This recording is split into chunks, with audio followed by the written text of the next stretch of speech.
I am muted. Hello. Hello, and welcome to today's live stream. It is 10 a.m.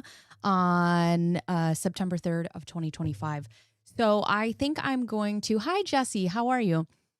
I think I'm going to start going live on Wednesdays, and we will do around 10 a.m. Central Time. Hopefully that works. Also, don't mind my background. I have something very fun and exciting coming.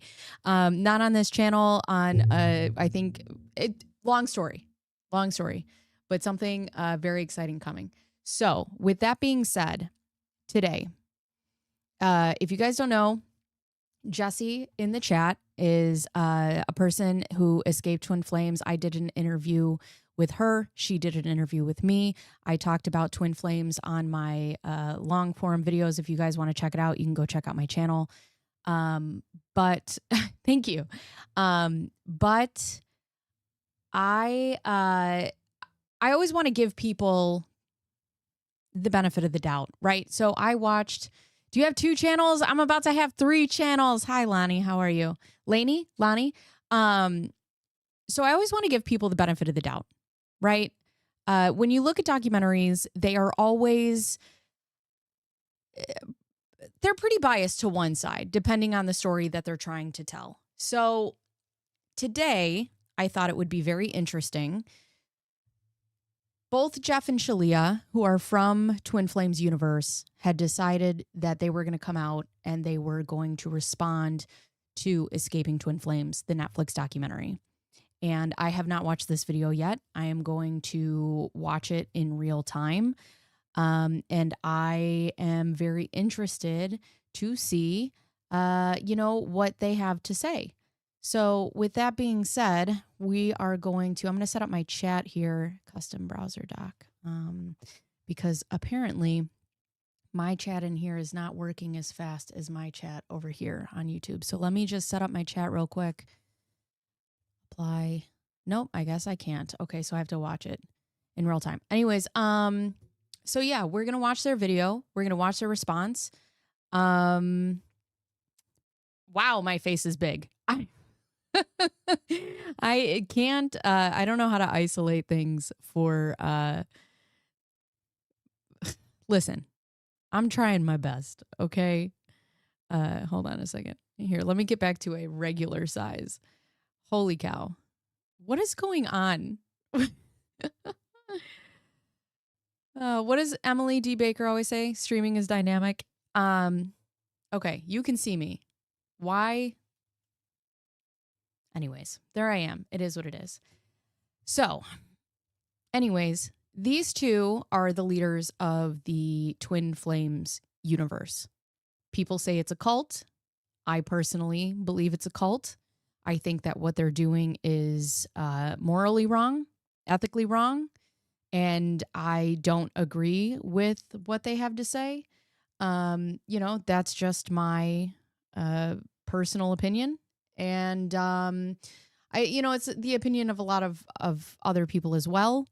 And yeah, so Netflix put out a documentary that's called Escaping Twin Flames. These guys want to, rebut it, which is fine. Everybody has a right to do it. I have to say that if I had somebody put out a Netflix documentary on me, I'd probably have something to say about it, especially if I wasn't a part of it. Oop, I've never heard of this. Well, go watch my long form video. So if you guys want to catch live reactions, we're going to start doing that on Wednesday. If you guys want to see me vertical stream, that's on Monday. And if you want to see my long form videos, those are on Thursday. And then every once in a while, I'm just bebopping around here on the internet. So with that being said, we're going to get started. They called us a cult, but they were lying to you. Netflix React Jeff and Shaleia podcast. So we're going to listen to what they have to say. I think it's only fair. I've told my version of events. I wasn't a part of it, but I did my research and I told my version. Jessie has told her version of events. There's a lot of other people who have spoken out about these 2. They've told their version of events.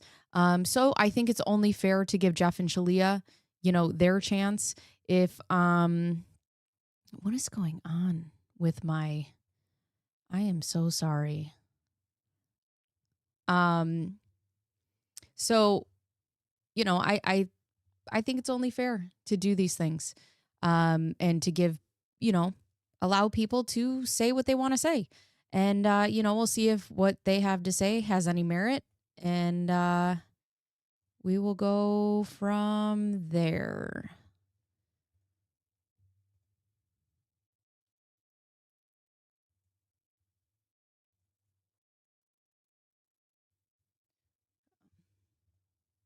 Sorry.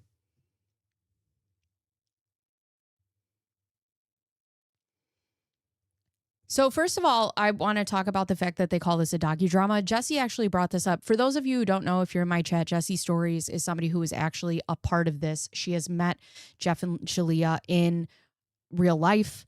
Oh, it's silenced. You can't hear it? Documentary drama. There we go. Canadian. Okay. So, why can't streaming just do what I need it to do? Why?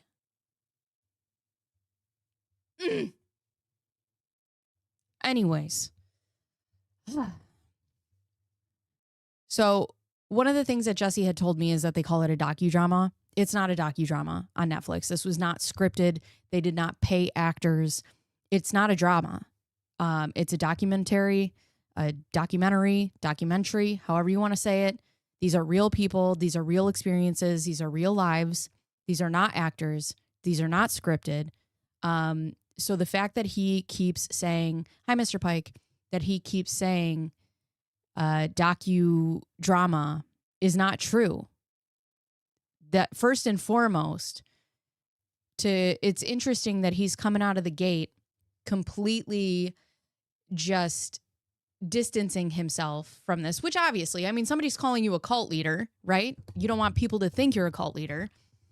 So, I mean, I get it, but he's calling it a docudrama. And just so we're all very clear, he can call it whatever he wants, but it was not a docudrama. There are no actors. There are no scripts. These are real people. So just so we're all very clear about this, it's very interesting that that's the way he's going. They called us a cult leader, but they were lying to you. We were #1 on Netflix for a docudrama for an entire month in the world. They did another docudrama that went live on Amazon Prime. I haven't seen the Amazon one. Documentary drama on Canadian national television, a 2-hour special on us and Twin Flames Universe. They even had a Disney princess do a multi-part Wondery podcast. I don't even think she was a princess. I think she was just a Disney character in a Pixar film. I don't know anything about that. We didn't get to say anything. That's not true. That's not true. That's not true. This is not, how many seconds are we into this? I am 42 seconds into this. They gave you a chance to speak. You denied to speak. We didn't get to say anything. No, you chose not to say something. There's a very big difference. Netflix didn't just put out a documentary without asking you if you wanted to be a part of it.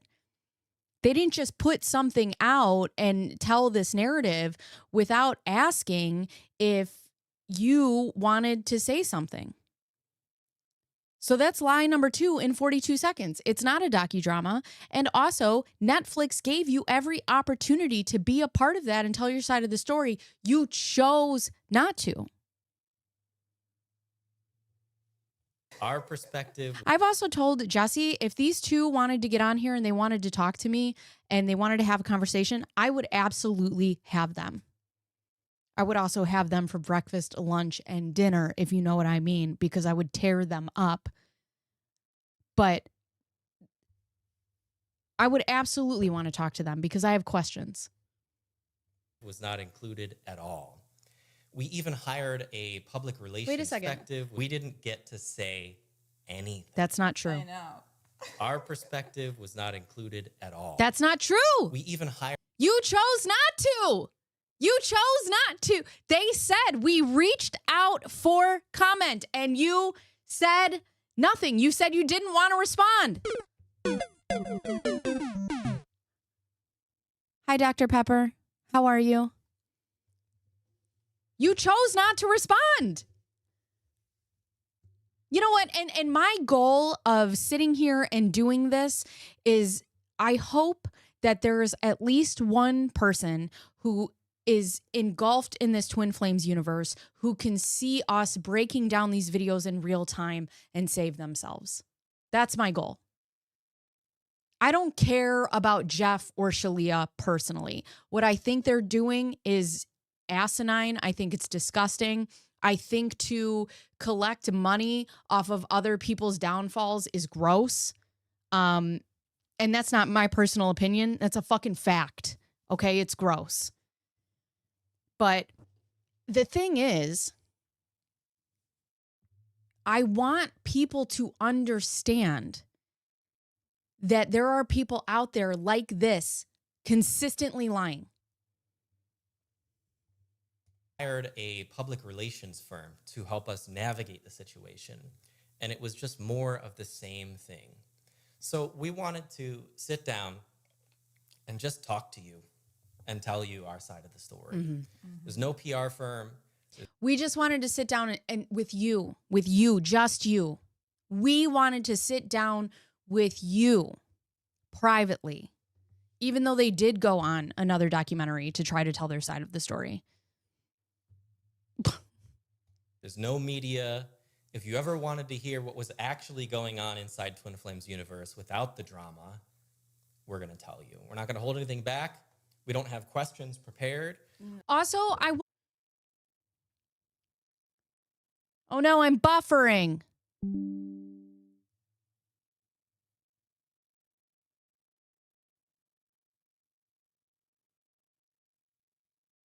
Sorry, I'm back. I don't know what happened. Just know I'm hardline to the internet. If I freeze, I will come back. Very sorry. But anyways, I'm back but no sound. Now? What is going on today? Is it a full moon? But anyways, they want to do this thing where it's like, "Oh, it's just me and you." You know, whatever. Also, when you watch the Netflix documentary, a good portion of that documentary is Jeff on screen saying these nasty, heinous things. So I would love to look at Jeff and say, did you or did you not say that? Yes or no? It's a yes or no question. Did you or did you not say these things to people in your group? You were caught on video saying these things. Thank you, Mr. Pike. Thank you. No. There's no PR statements to follow. It's just us sharing our story because we never got to. It's tea time. Yes, you did. Yes. Yes, you did. You got to. Oh my God. They asked you twice. Hola, Grace, ¿cómo estás? Te amo. You got to share your story. Tea time, Get your yeah. tea ready, y'all. Get your tea ready for the podcast. Yeah. Yeah, So it feels good. If you don't know Let's us talk. yet, I'm Jeff Devine. This is my wife, Shaleia Devine. Hey. We are the co-founders of Twin Flames Universe. And Co-founders. Who's the original? What? Or like they're co-founders together? we'd like to tell you our side of the story. Yeah. So where shall we begin? Thank you, Dr. Maybe, Pepper. I think the first pressing question that a lot of people did ask is, like, why now? Like, why are you deciding to talk now? Because it's been a literal onslaught of 5 years, and people haven't really heard much from us. Mm-hmm. So why now? why now? We didn't get a chance to talk before. Shut up! Anything? Shut up! Yes, you did, Jeff. Yes, you did. I'm never going to get through this. Thank God I started at 10 a.m. I'm going to get out of here at 9 p.m. Would say would just get dumped on by drama. They would cut everything. And will be used against you. The media will take anything you say, cut it in a selective way, put it in a new context, add the music they want, construct images, and communicate a completely. Let me tell you something about an editor, okay? I am an editor. I'm a video editor. I can make things seem any way I want to, okay? I've also been on TV where somebody else has edited me before. I know how these things work, okay? They were using long string of uncut videos of things that Jeff himself was saying, okay? They cannot make a villain arc if you don't give them shit to work with. It's as simple as that. Especially someone like myself who can see jump cuts, who can see just all those little, you can tell if somebody's been like jump cut in their videos because their shoulders will twitch. There's like a weird twitch. If you did not give them an actual source of shit, they wouldn't be able to use it. Different thing than what you're communicating in order to further their narrative. And it doesn't matter what the truth is. So the first thing is you really should not trust what the media says at face value. It is a narrative. Exactly. Do your own research, form your own opinions, because this one's mine. So, just so everybody's aware. Machine, not a truth-telling machine. And anyone that gets involved in media can tell you the same thing. They're not taking your story and telling it as it is. They're taking your story and telling it as they want to tell you. Well, That's not completely unfair. I don't think that that's completely unfair. A documentary's job is to tell a story and to essentially spin a narrative. That is true. And they high dexterity and they want to have it look a certain way. They want it to be a certain way. However, a company like Netflix is not going to put out a documentary just spinning a story and slicing up videos if they don't actually have something to work with. And the bottom line that it comes down to, Jeff, is you gave them something to work with. They were able to spin a villain arc because you gave them that. My words are going in and out. Come on. I don't know. It's just the internet today. I don't know.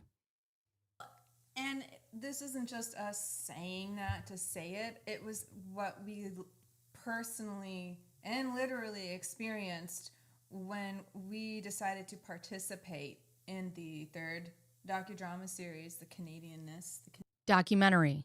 Because if it was a docudrama, you, Shaleia, would not have been in it. If it was a docudrama, they would have hired an actress to play you. Canadian show. And we were like, okay, this is our experience. This is our truth. Here are the receipts.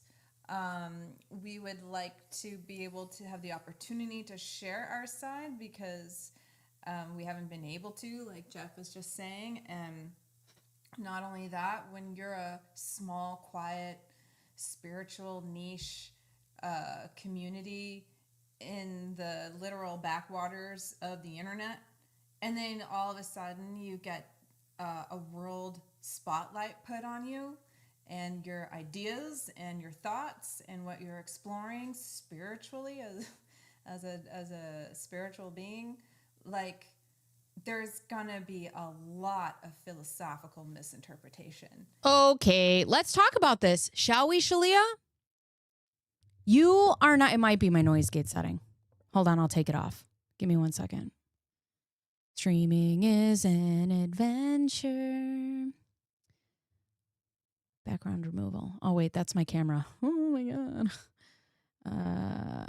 Cancel and filters. Noise suppression. All right, I'll take that off because I think I have it doubled up on my thing as well. But let's talk about that. Let's talk about this.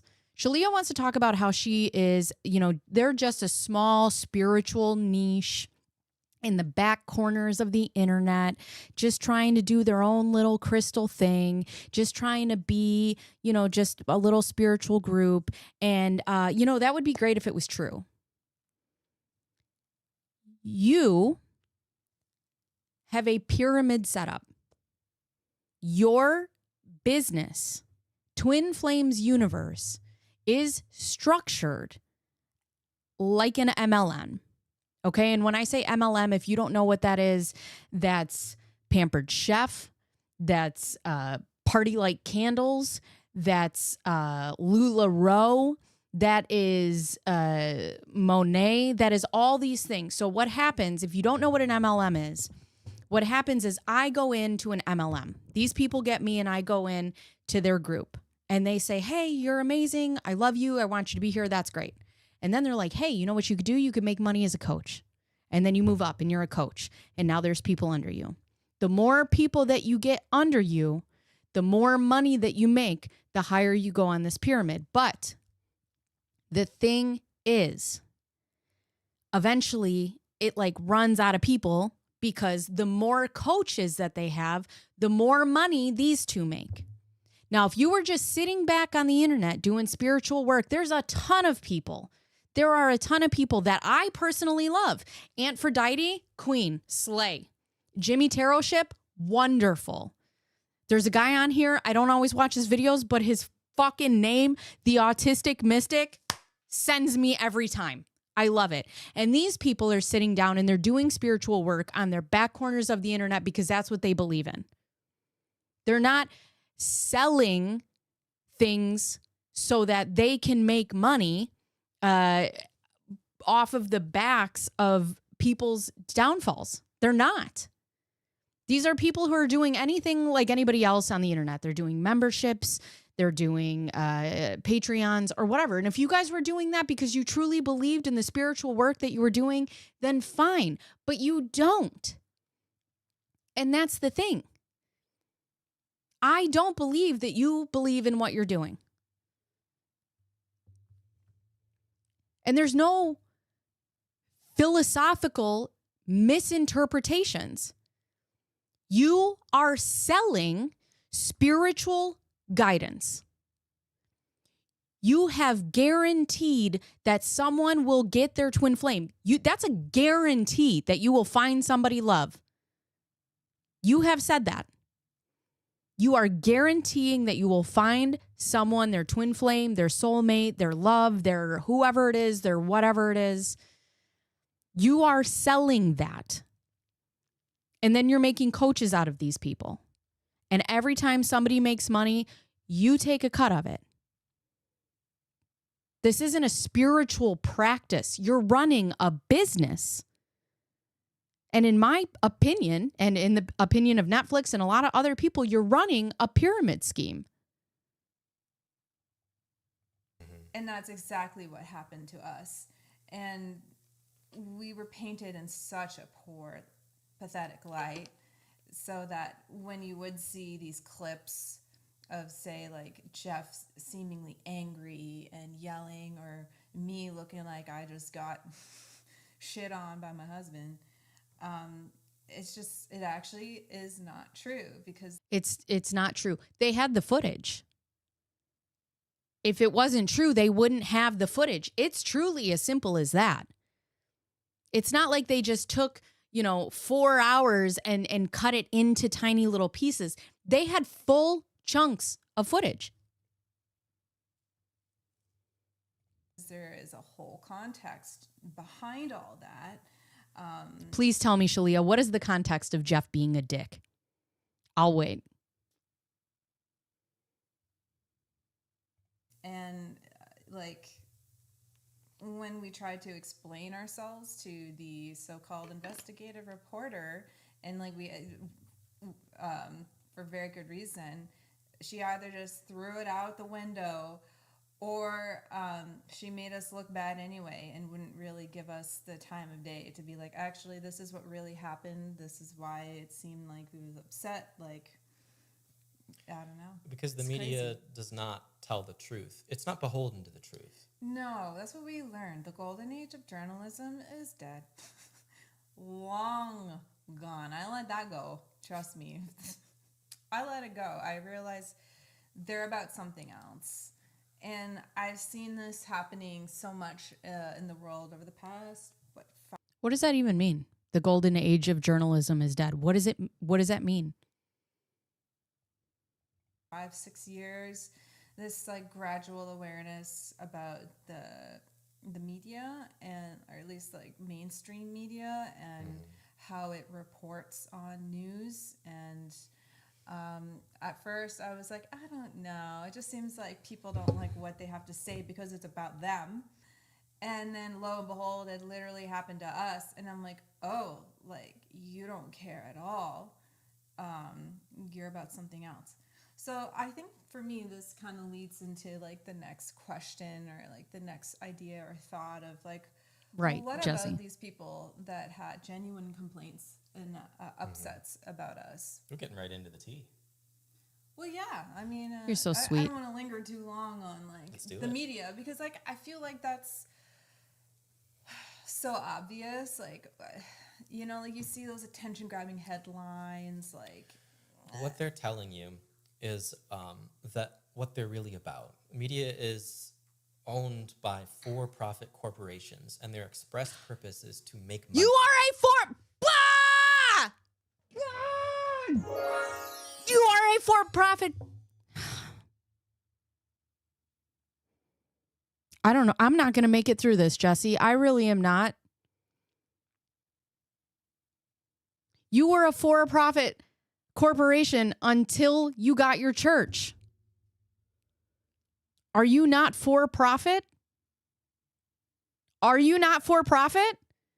With all the expensive cars that you have in your YouTube video, you have this library sitting behind you. You live in a mansion. Are you not for profit? Be so fucking for real right now. All the support from the deluded members confirms that they'll keep on believing it too until they go to prison, unless Shaleia flips on Jeff to keep custody of Grace. Yeah, I don't know. I don't know how they end for them. They own for-profit businesses and one nonprofit church of Union. Right. I know. I need a pillow to scream into. Oh my God. Oh my god.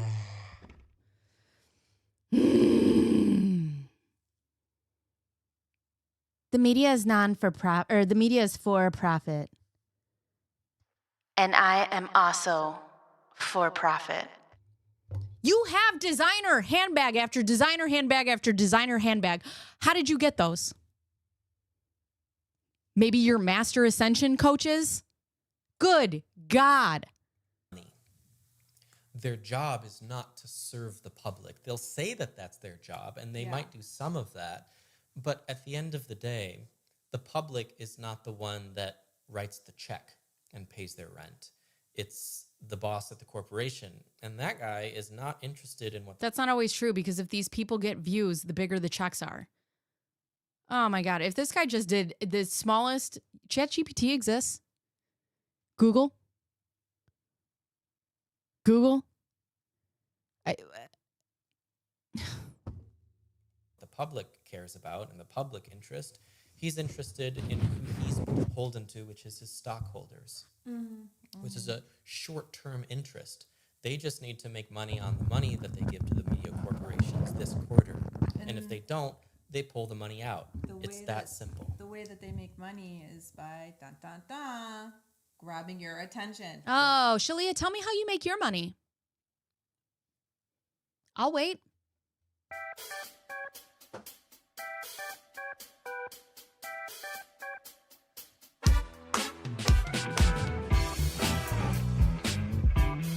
I'll fucking wait. How do you make your money? You wait for people to be at their lowest. They come into your group. You make them be coaches. You sell packages for close to $9,000. You make them watch your videos. They have to do all of these things over and over and over and over and over again, paying money, working for you essentially for free. been very lucrative for you, somebody who can sit in a mansion with her expensive cars and expensive purses, somebody who can just willy-nilly have IVF because she wants to. Tell me, Shaleia, how is it that you make your money? It was so crazy, an extreme surreal experience for us to like turn on Netflix and there's my beloved's face like smiling at me like a sweet little man, and then it's this really shitty documentary just slandering us the entire time. A really shitty documentary. Thank you for saying it. It was a documentary. And you're right. Jesse had said a lot of unpaid labor. A lot of people doing the work that they said that they, they needed to do as, what did you say it was, Jesse? Life purpose. Your life purpose is to work for Twin Flames. And completely omitting facts and truth and didn't care to hear our side. And yes, they did. Yes, they did. Yes, they did, because Netflix literally reached out to you and asked you if you wanted to say anything. And you denied it. It's not that they didn't want to hear your side. It's that you couldn't be in charge of the narrative, in my opinion. Thank you. False narrative. Oh, yeah. And when we were reached out by the documentary people, I mean, it was extremely harsh language. The tone was just... We never got to tell our story, but when we were reached out to, which one is it? Because it can't be both. Either you were reached out to and given the opportunity to tell your story, or they told the story without keeping you in mind. Just unreal. It was very accusatory, and we've been through this before. So we were somewhat seasoned because we did speak to reporters in the past, and well, technically 3. We started with Vice, Vice, which is now bankrupt, by the way. Yeah, it's just Media is in a desperate position to get attention, because they're in a decline. They're in a and sunset. I read several articles that talked about how mainstream media is in a deep decline. We felt it financially. Yeah, it's really, really hard to get a job as a journalist, especially if you're younger. It's even harder unless you're willing to write the smut. What does this have to do with you?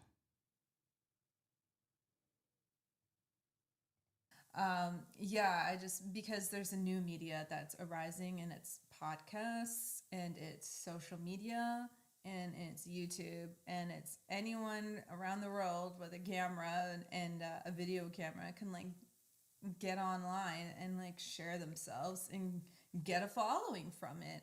And I think that can be really difficult and challenging for someone who went to school for journalism, and especially if they went to a prestigious school and did everything right, and then all of a sudden some youngsters from the internet are essentially doing a similar thing and having success. But hey, that's the way of the world. It's in constant change and in constant flux.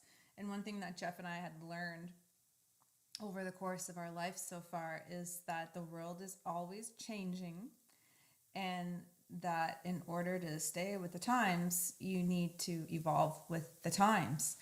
And that's a key strategy in just survival and thrival, Survival and thrival. Cool. So somebody put that on a shirt. Put it on my mug. Survival and thrival, bitches. Where do you want to take this? Well, we were talking about, the perception of the media on us and why it was manufactured the way it was, but also leading into how it all began. Well, it started, the media part started with this accusatory narrative from Vice. Is that where you want to start? So Jesse's in the chat talking about Sarah Berman, who was she wrote the original article, one of the original articles that Jesse read, and that was for Vice. And she said that now she's a Vanity Fair reporter. So I think Sarah Berman's doing pretty good. Where do we want to start with Twin Flame Ascension You can School? start wherever you want to start. I don't really want to talk about the media. Like, that's not the actual core thing. Yeah, you spent I 11 wanted to minutes on it. address Let's the go. media as so that you, our viewer, understands our perspective on what we went through. Our perspective is that the media is not a truth-telling machine, and so everything that it says is. I don't want to talk about the media. Proceeds to talk about the media. Bro, let's go. You have to wonder if it's doing it for profit, and I'm telling you, this was Exactly. Thank you, Jeff. Thank you, Jeff. You have to wonder if it's doing it for profit.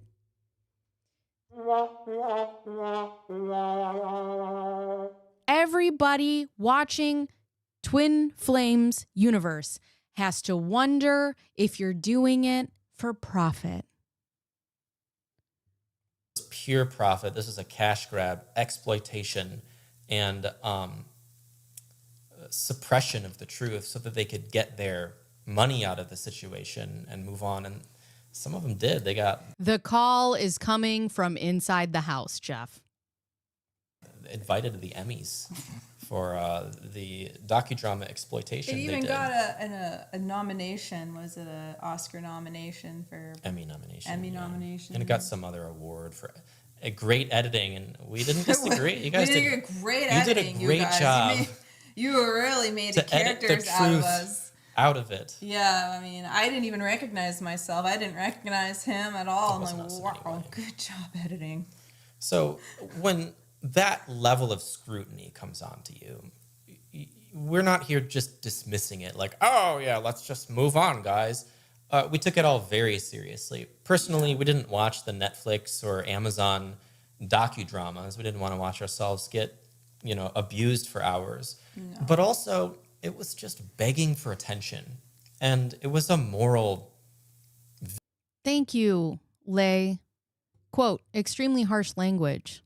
Yeah, for fuck's sakes, Shaleia. Shaleia. Shaleia. We all saw the videos where you and your hubby accuse your members of bullshit. Why don't you go mirror your feelings? That's right, actually. It's not Netflix that's the problem. It's you. You have a block. Mirror your feelings. Just mirror it. There's an issue outside of you. Just mirror it, Jeff. Victory for us to say, I'm not even going to watch that. Yeah. It's so funny because I guess we're different people because I would watch it. If somebody put out a narrative about me, I would watch it. I would take notes on that motherfucker, and I would come back on the internet and I would dispute every untruth that somebody told about me.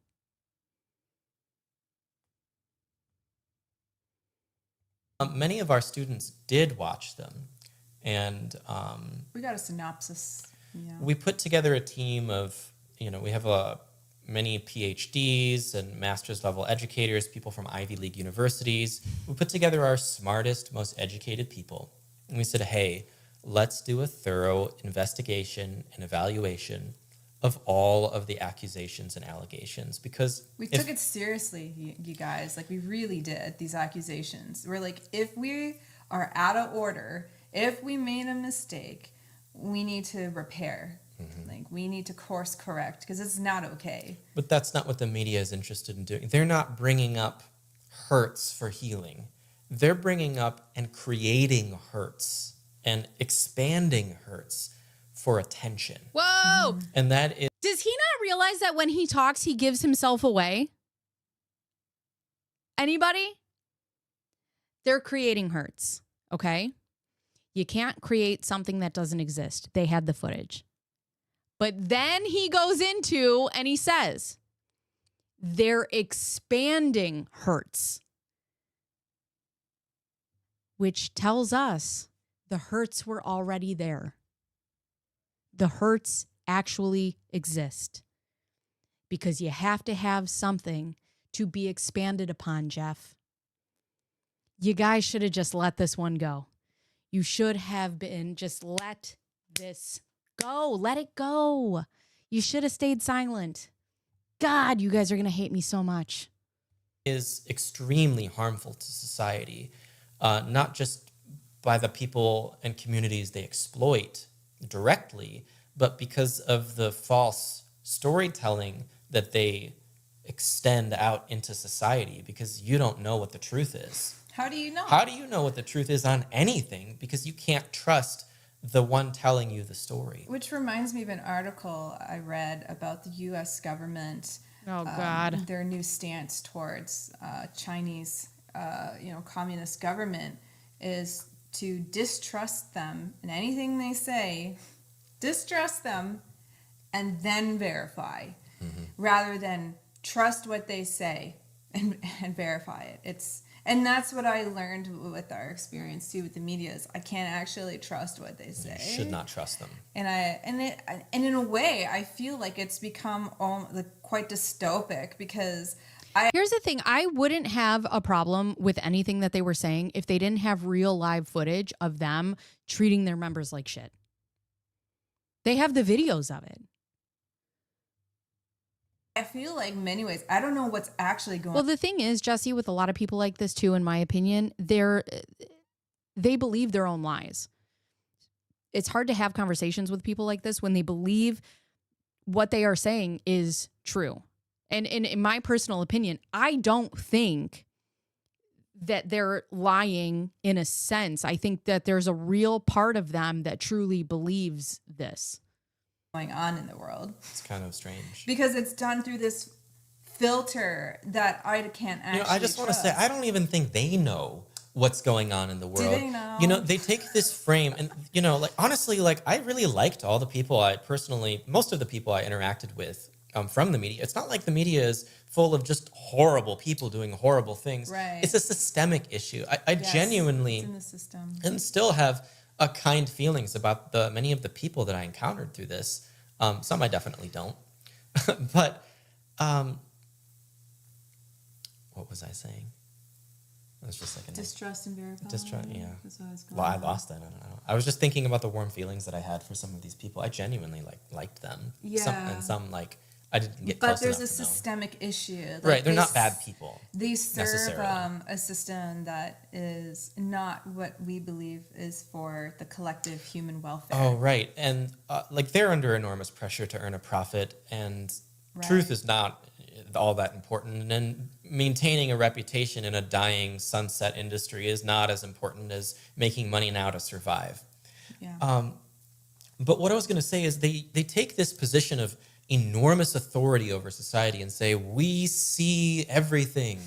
We are the have media. truth. Yeah. I have cameras and eyes everywhere, and you don't.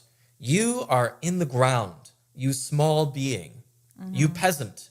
And I will tell you what's going on, and you must trust me because of my position and authority in society. And while that may have been true, at least in part, in previous eras, it's no longer true, I believe. Yeah. They don't know any better than you because they also have the internet just like you, and that's all they're using. And when they go and talk to people, they're not asking for the truth. They're just extracting a narrative. They don't know more than you.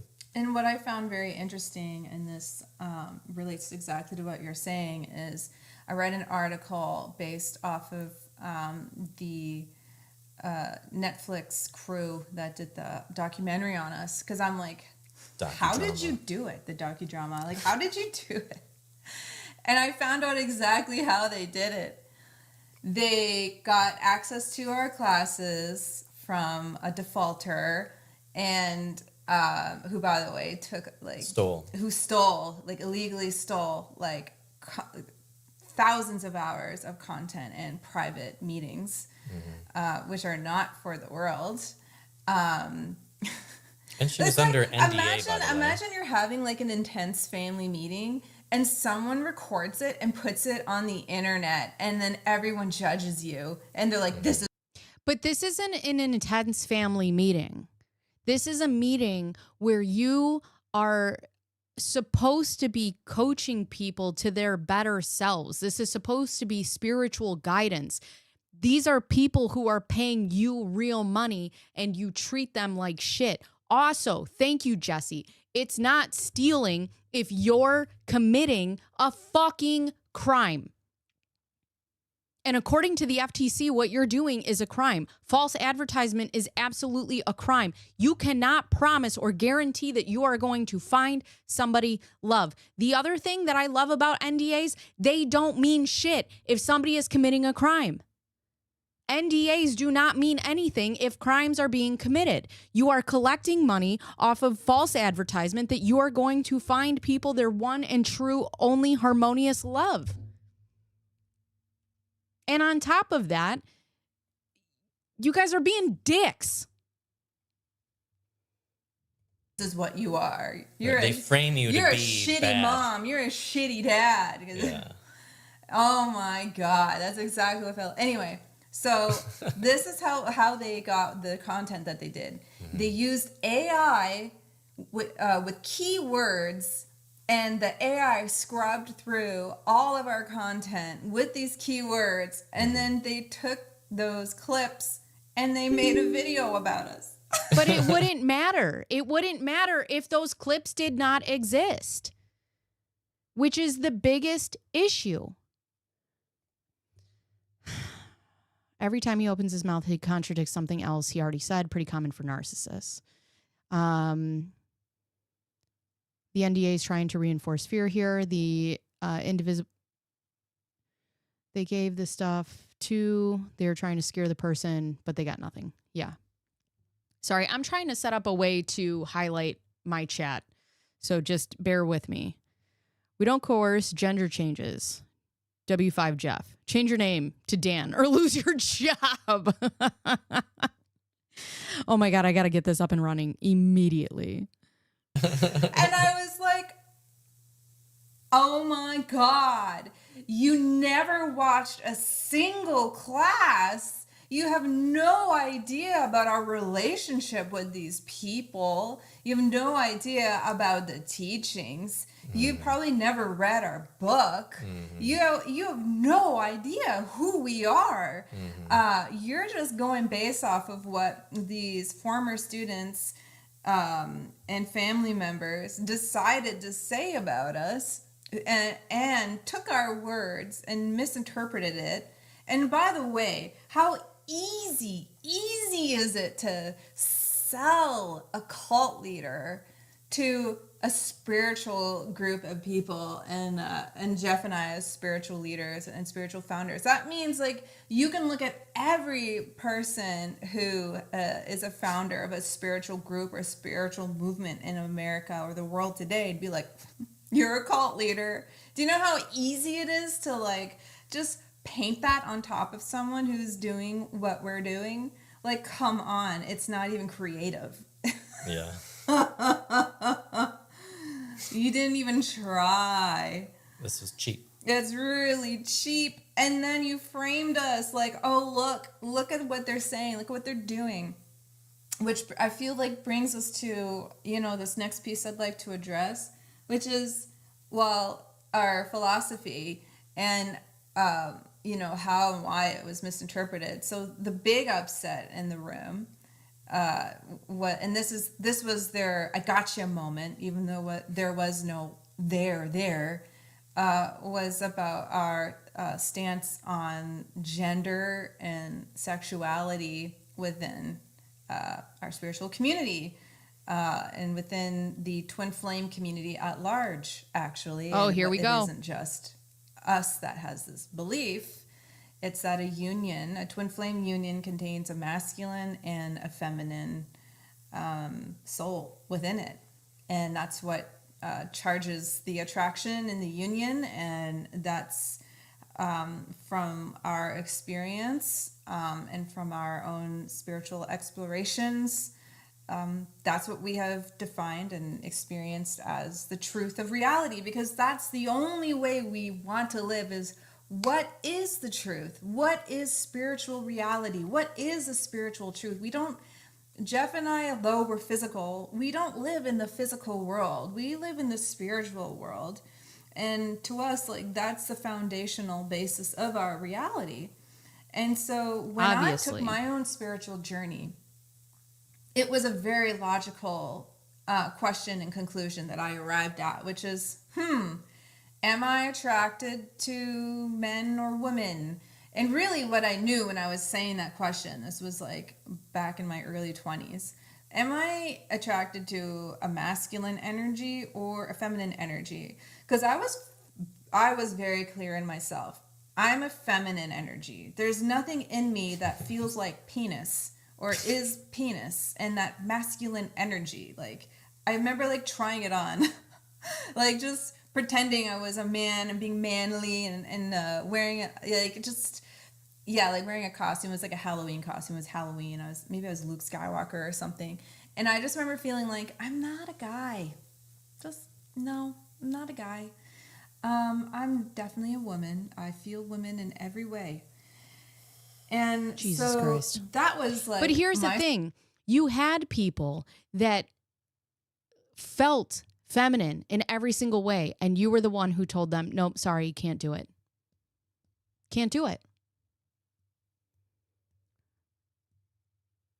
The live just started over for me. Oh, no. Her story isn't great since it's not really an experimental story of gender or sexuality. Halloween doesn't count in my personal opinion. Yeah, I don't know. My spiritual journey. And I did. Like when I was in college, I experimented with a couple women who were more on the masculine edge, and I didn't feel it. I was like, I didn't feel it there. Okay. And I was like, I don't think it's so much that this isn't my person, but I also think like this is not what I'm actually attracted to. I'm attracted to a man in a male body. So one of the fundamentals of attracting your ultimate lover is understanding what your polarity is. Am I masculine or feminine? Yeah. And am I attracted to the masculine or the feminine? And the twin flame teaching, as far as we've understood so far, this is the cutting edge of our spirituality, is if you want your twin flame, they are the opposite polarity of you, masculine and feminine.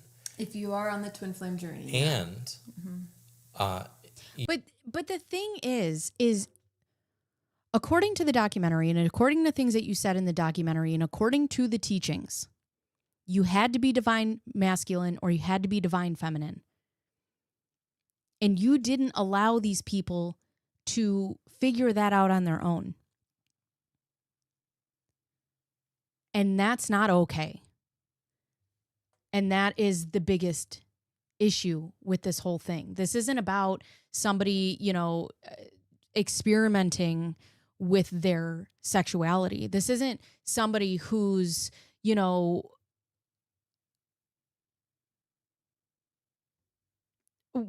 wearing a fucking Han Solo thing for Halloween. Like this is about real lives. This is about people figuring out their sexuality in real time. And then you coming in and being like, sorry, this is how it's going to be. This is what it's going to be.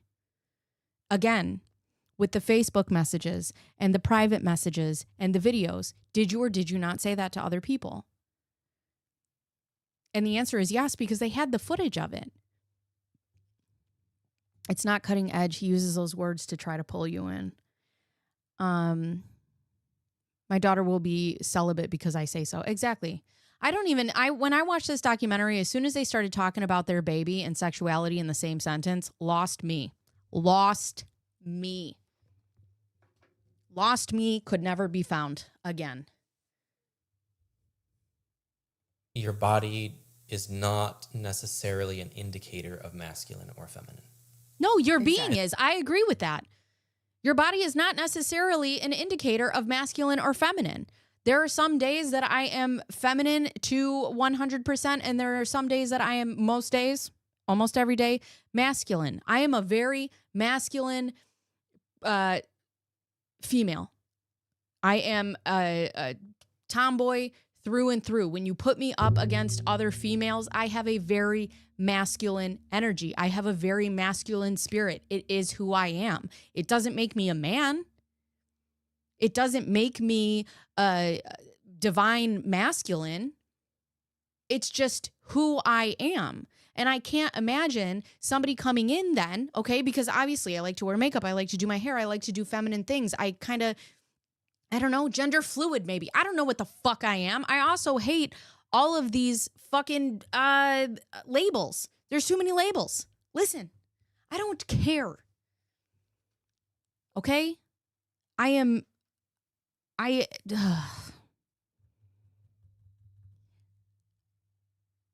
a very masculine, for the most part, female when it comes to energy. I like to wear makeup. I like to do my hair. Doesn't make me a male. I would have an issue if these two came in and were like, now you refer to yourself as he, him, cut your hair off. Your name is Billy Bears. No.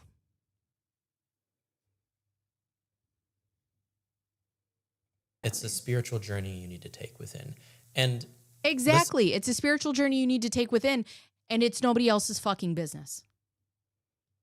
It's not your business. It's not Sally down the street business. It's not my business. It's not the chat's business.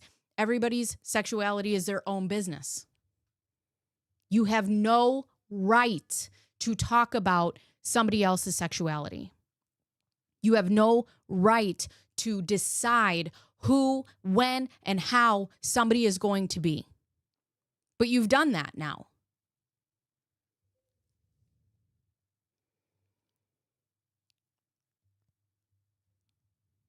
These two have framed themselves. I like the eye makeup and sweats. Yeah, that's me. First, describe for me the difference between a male and a female soul. I don't know how to explain that to you. A soul is just a person, and a soul is just the being inside of these little skin capsules that we have. And it just is who you are, and it is, you know, and that's the thing. And what is that though? And that's a great question. Describe a difference between a male and a female soul, because if you were to look at me, you would be like female. If you were to see me down the street, you'd be like female. Divine female, according to Jeff and Shaleia, divine female. But if you were to meet me, you'd be like fucking divine masculine. God damn it. You know, and it's just the way that it is. It's the way that I am. And I have a lot of friends who are girls, who are females, who are so very feminine, and what you would perceive as feminine. True female feminine. And I have some friends who are very much like me. I have some guy friends who are very feminine, who are straight men, but they're feminine. It's whatever. And like, but it doesn't matter. I remember when I was growing up, I had some people in my family. I would cut my hair. I had a mohawk. I had pink hair. If you guys are in the Discord, I'll put some old pictures up for you. But I would cut my hair. I'd mohawk and basketball shorts. And I don't know, I was like 12. And I'd have family members that'd be like, "Are you gay?" No, this is just how I like to dress. Like, why does it have to be a thing? Well, you don't dress like a girl. And so what? It's up to the soul and how they see and feel. Yeah, here we go. Somebody else telling us what a man is or what a woman is. If not the patriarchy, it's folks like these two. Let us be who the fuck we want. Exactly. Jordan, thank you for the sub. But that's the thing. It's nobody else's business. And also, if somebody, you know, and that's the thing. And when I used to have one aunt in particular, I don't speak to her anymore, and she used to come up to me and she'd be like, are you gay? And I'd be like, and if I was, what about it? Well, I'm just asking because you dress that way. Don't ask stupid questions. You won't get stupid fucking answers. How about that? Leave me alone. I'm 9 or whatever the fuck. That used to make me so mad.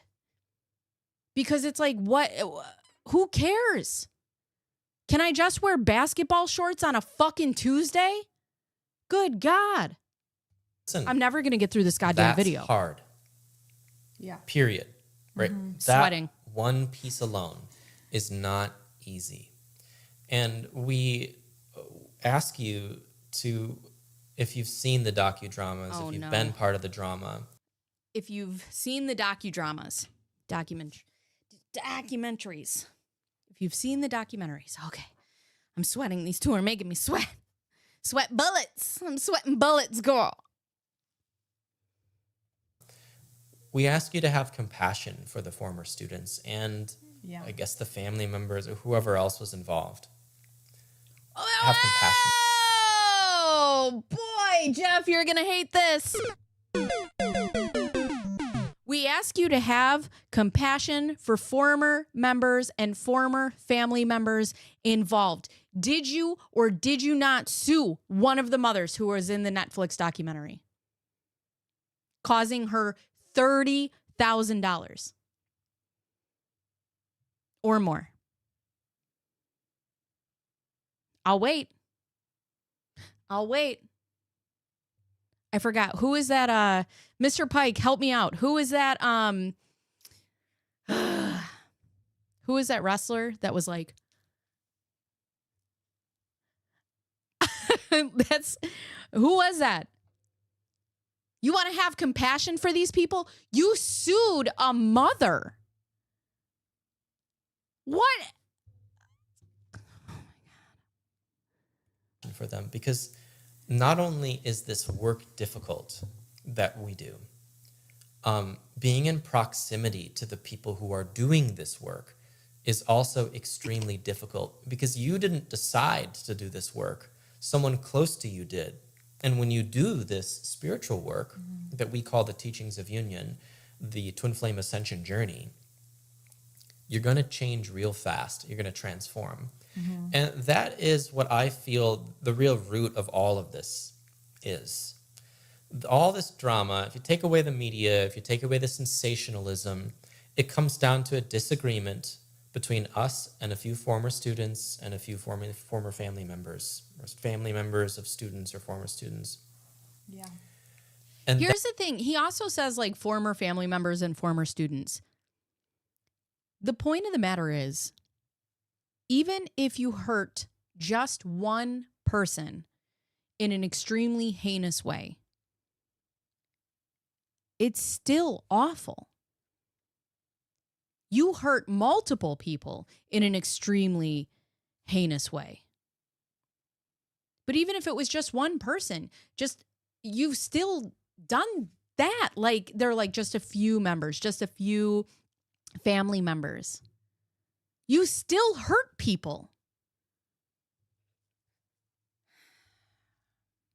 that disagreement is real. We do not dispute that disagreement. It's okay to have disagreements. And we're not saying all you people who disagree with The wrestler that would go like this. This one. us, which once again, it's just a small handful. It doesn't The media- matter. It doesn't matter! It doesn't matter if you hurt a group of people, a large group of people, a small group of people, you are still guilty of hurting somebody.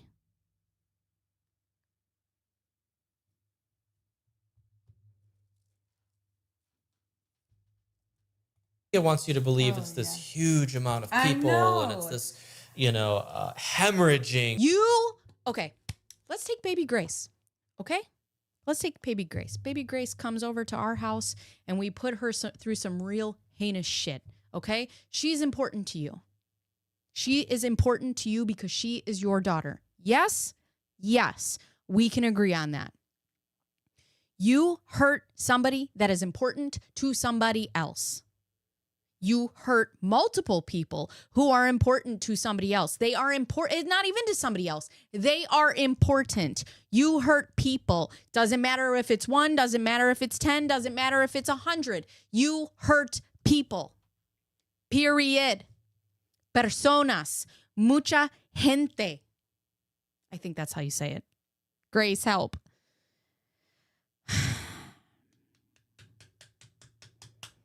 They want you to think it's this large group of people. It doesn't matter. You hurt people.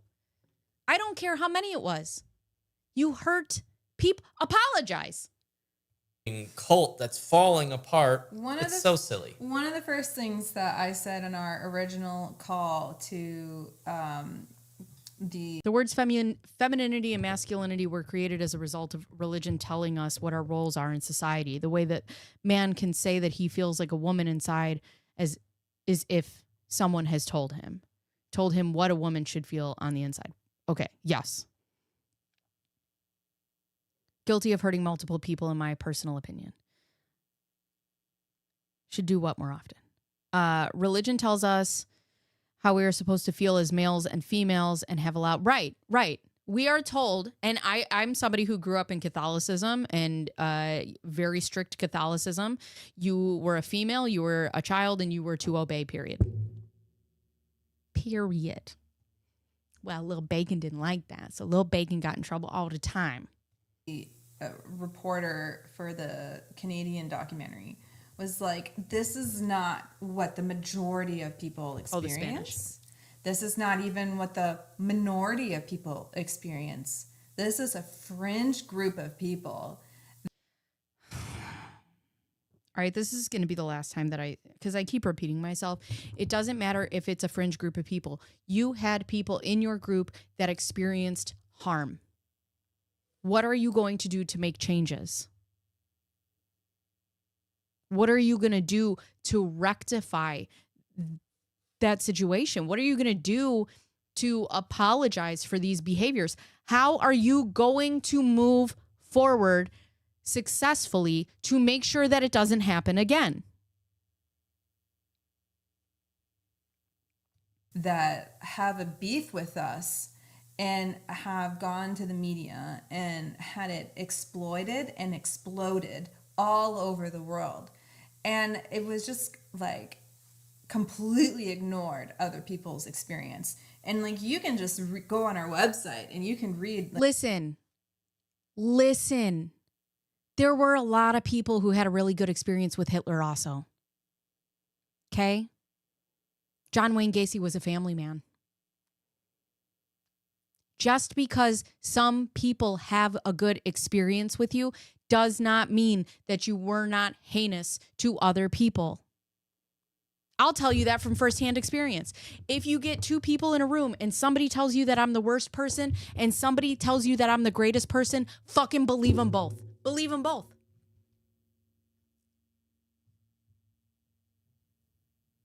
like we have a testimonial page. It's like you're just scrolling and scrolling and scrolling. That's hundreds. And they're all authentic. Like, and they're extraordinarily positive. yep, we got a union. Good. But Good. There's a lot of people who voted for the president that we have right now. A lot of people who think they're having a good experience. Okay? There's a lot of people who bar not. Guess what? Two things can be true at the same time. They're not mutually exclusive. They're not one or the other. Two things can absolutely be true at the same time. here's the caveat. Caveat. It's really hard. Okay? Like, This is an essential. this is journey. not a too good to be true thing. No. This is a group of people who put in God damn it, Lay. The way I wish I could. God, I need to be able to highlight comments. I tried StreamerBot. That's what I was trying to set up and it won't let me. Quote, please have compassion for former members, especially the couple we fired and blocked because she would not change her name.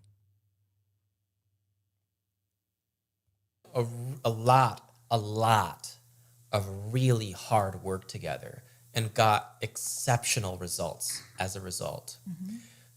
The timing in which Tell me, for the people that you have not gotten results for the people that you guaranteed twin flames, to the people that you guaranteed harmonious union, have you given them their money back?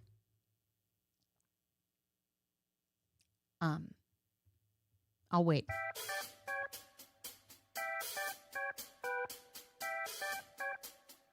We want refunds. Have you given them their money back? Because that was a guarantee. You guaranteed these people love, harmonious unions, twin flames.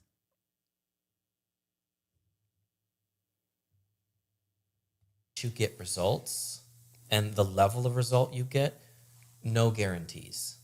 No one can tell you what's going to happen next on your spiritual journey. No one can tell you just how much or how long. Motherfucker, did you just say no guarantees? No guarantee.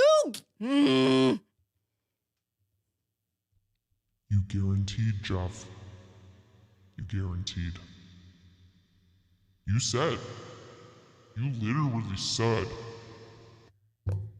It's going to take. But I can tell you this, it's really, really hard.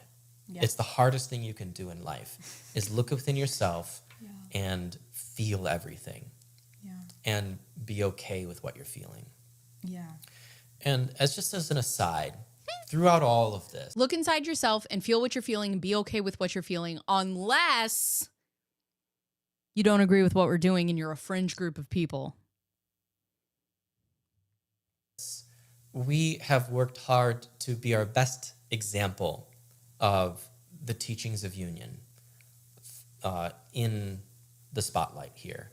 Under pressure, enormous global pressure to fold or collapse, they're trying to throw us in jail. They're trying to take our baby away. Like, this was no small deal. Oh yeah, we had people constantly driving by our home and Stop our in front of our house, take pictures, Someone drive came up our my driveway. That I don't Reporters agree with. coming in And the I'll front. tell you right now, I will never agree with taking internet world to real world things.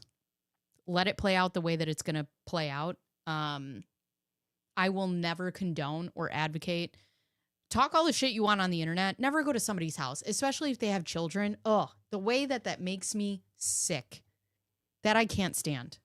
Stoop, Really vile, vile, degenerate level behavior. Yeah. For years of this. Oh yeah, just really So, awful.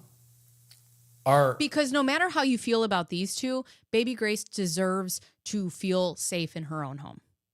And that's my number one concern. Everybody deserves to feel safe in their own home. It is not for people on the internet to go up to other people's houses or to dox them or to anything like that. Let law enforcement do their thing. And if you have that big of an issue, then you go to law enforcement and you make your complaint. It is not on you, and it is never acceptable to go to somebody's house. It's never acceptable to dox somebody. It's not. I don't agree with that. I'll never agree with that ever. I don't care how heinous a person is. I will never agree with that, especially if they have children. And this baby deserves a place where she can feel safe and strangers are not walking around her home. Aim was just to be the best example of this that we could be. Just to humbly sit with the feelings that... You know what they could say? You know what would make me feel better about this is if they were like, you know what? Listen, guys, we fucked up. Okay? We were starting a group and we, we were getting our bearings. We fucked up. We fucked this one up. And we're making X, Y, and Z changes to move forward to be better. And this video could be 8 hours shorter than it is.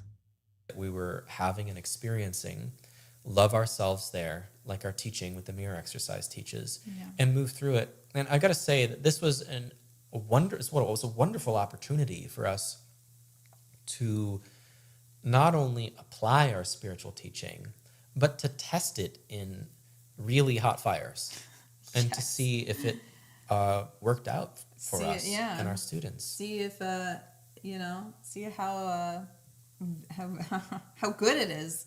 Yeah, I want to know. I've based my life on it, so. Well, yeah, we're like scientists, in the lab. Yeah, exactly. Okay, can we continue to better our lives on this teaching? That's true, Jesse.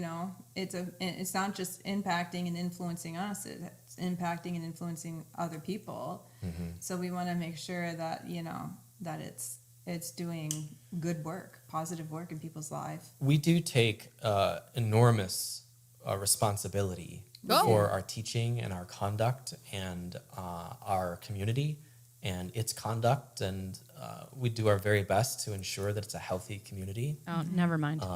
It's a bummer that some people say that they had a not so positive experience. No. We'll get into that. No. See what he does there? Ooh, you think you're so crafty? I was raised by a narcissist, son. You ain't going to get out of this one.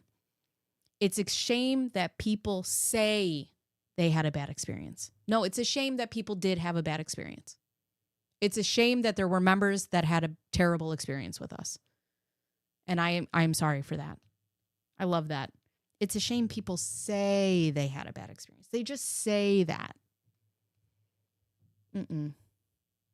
Not me. Not me.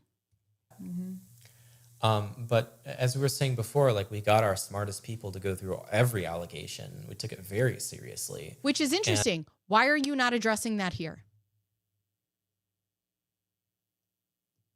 I've listened to this now for 28 minutes. I've heard nothing. You got your smartest people to go through every allegation, and I have heard nothing in 30 minutes. You should have had bullet point after bullet point about how this is what they said, this is what we do. This is what they said, this is what happened. Blop, bomp, bomp, bomp, bomp. That's it. Instead, I've sat here listening to nothing, subjecting my viewers to this, and my back hurts from carrying this stream, okay? And we couldn't find any truth to any of it. No. So people asked us, how come you didn't? Then talk about it. Then talk about the lies. You've sat here for 30 minutes and talked about nothing. You've talked about the media. What are the lies then? Where are they? Are they in the room with us? Didn't say you're sorry. Do you feel responsible for their hurts? We don't feel responsible for the feelings and choices of others, and neither should you. Yeah. You're responsible for your own feelings and your own choices.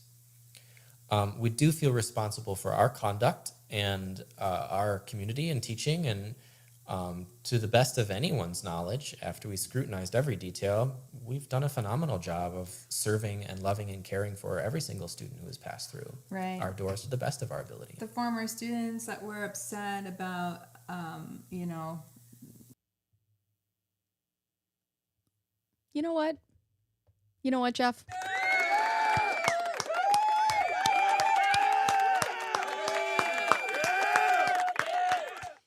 The fact that you can just take accountability, okay? And you can just wad it up to a tiny piece of existence and toss it into a fire, into a dumpster. It's a skill. It's a skill. It's a skill. It's a true skill. Let's hear that one more time. I like it. I'm going to start. This is how I'm going to start apologizing. You know what? I went back and I looked at what you're accusing me of, and I'm fucking awesome.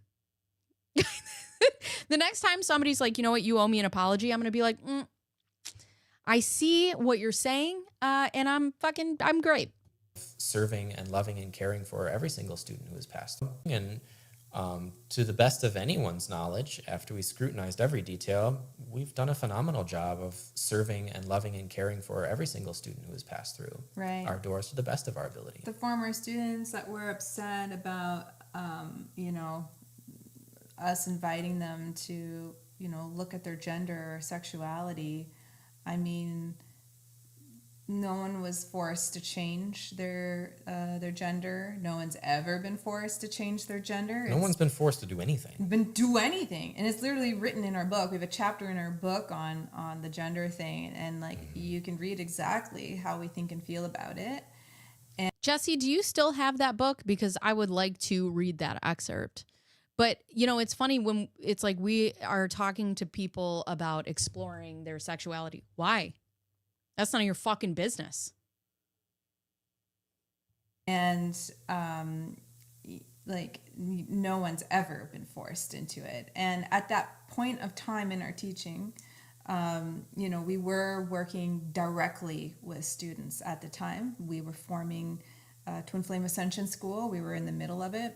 We were people's guide. Like, this was the relationship. This was the contractual relationship that you got into.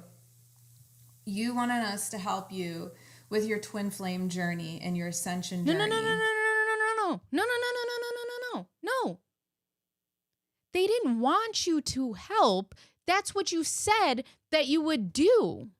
That's what this whole thing is based off of.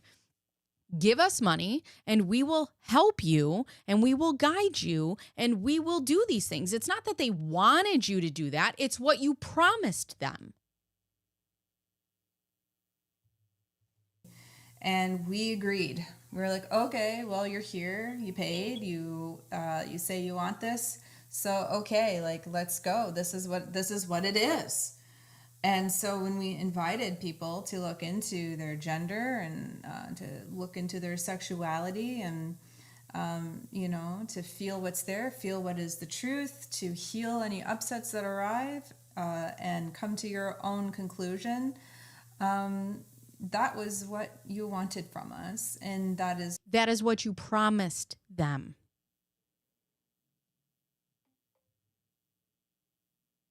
If I go to McDonald's and they say, we have hamburgers, it's not that I go to McDonald's and I want a hamburger. I wouldn't go to a fucking hot dog stand and ask for a hamburger because that's what I want. I go to a place that would guarantee me the thing that it's going to sell me. I don't go to Target asking for puppies. You promised somebody a good. You promised somebody a good. Of course they want that good. They're paying you for it. Now I'm going to crave hamburgers. Is what we decided to do for you, and there were many people. This is what we decided to do for you. Oh my God. The way that they are able to fucking spin this. Okay, let me break this down as simple as possible. They are trying to say that you wanted this. You asked this from us, so we're going to give it to you. Not the fact that they started Twin Flames Ascension School. Not the fact that they started Twin Flames in general. And then people came to follow along. There's no which came first, the chicken or the egg here. You came first.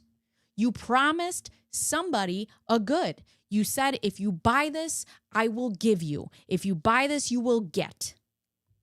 People didn't come asking for Twin Flames. You built Twin Flames and then people came. There is a huge difference.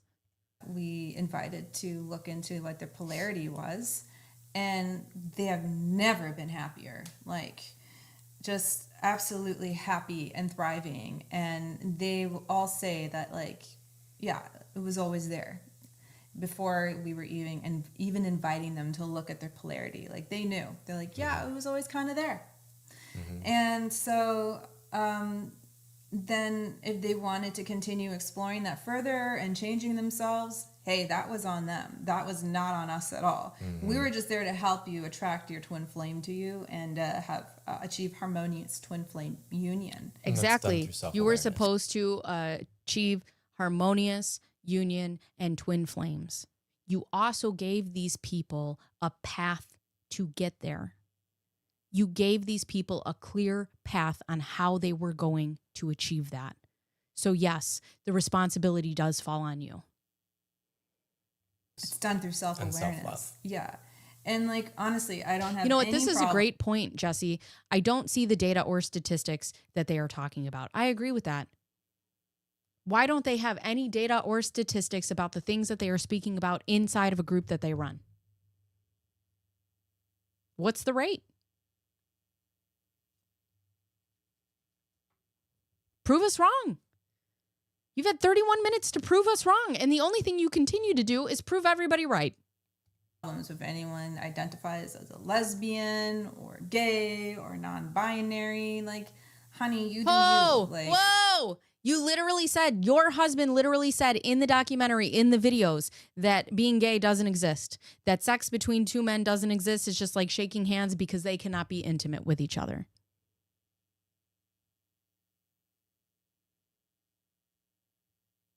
Also, the more I look at them, the more they look like brother and sister. Don't even care what I think and feel. Like, yeah. I live by my own choices and my own feelings, mm-hmm. and like, you should too. you're not like beholden to anyone but yourself. And so, I felt that was very unfair of the former students to say that, because that was so far stretched from the truth. It's just a narrative the media could cling to and spout and get attention, Right, and to further cause upset. to frame us further. Why us? Because I've you're got, taking money, because you're collecting money. That's the biggest thing. You're taking people at their lowest and you're collecting money and you're guaranteeing something that you cannot guarantee. It's as simple as that. Because according to the FTC, you're committing a crime. That's why because people are paying you and you've put things into place that are not okay.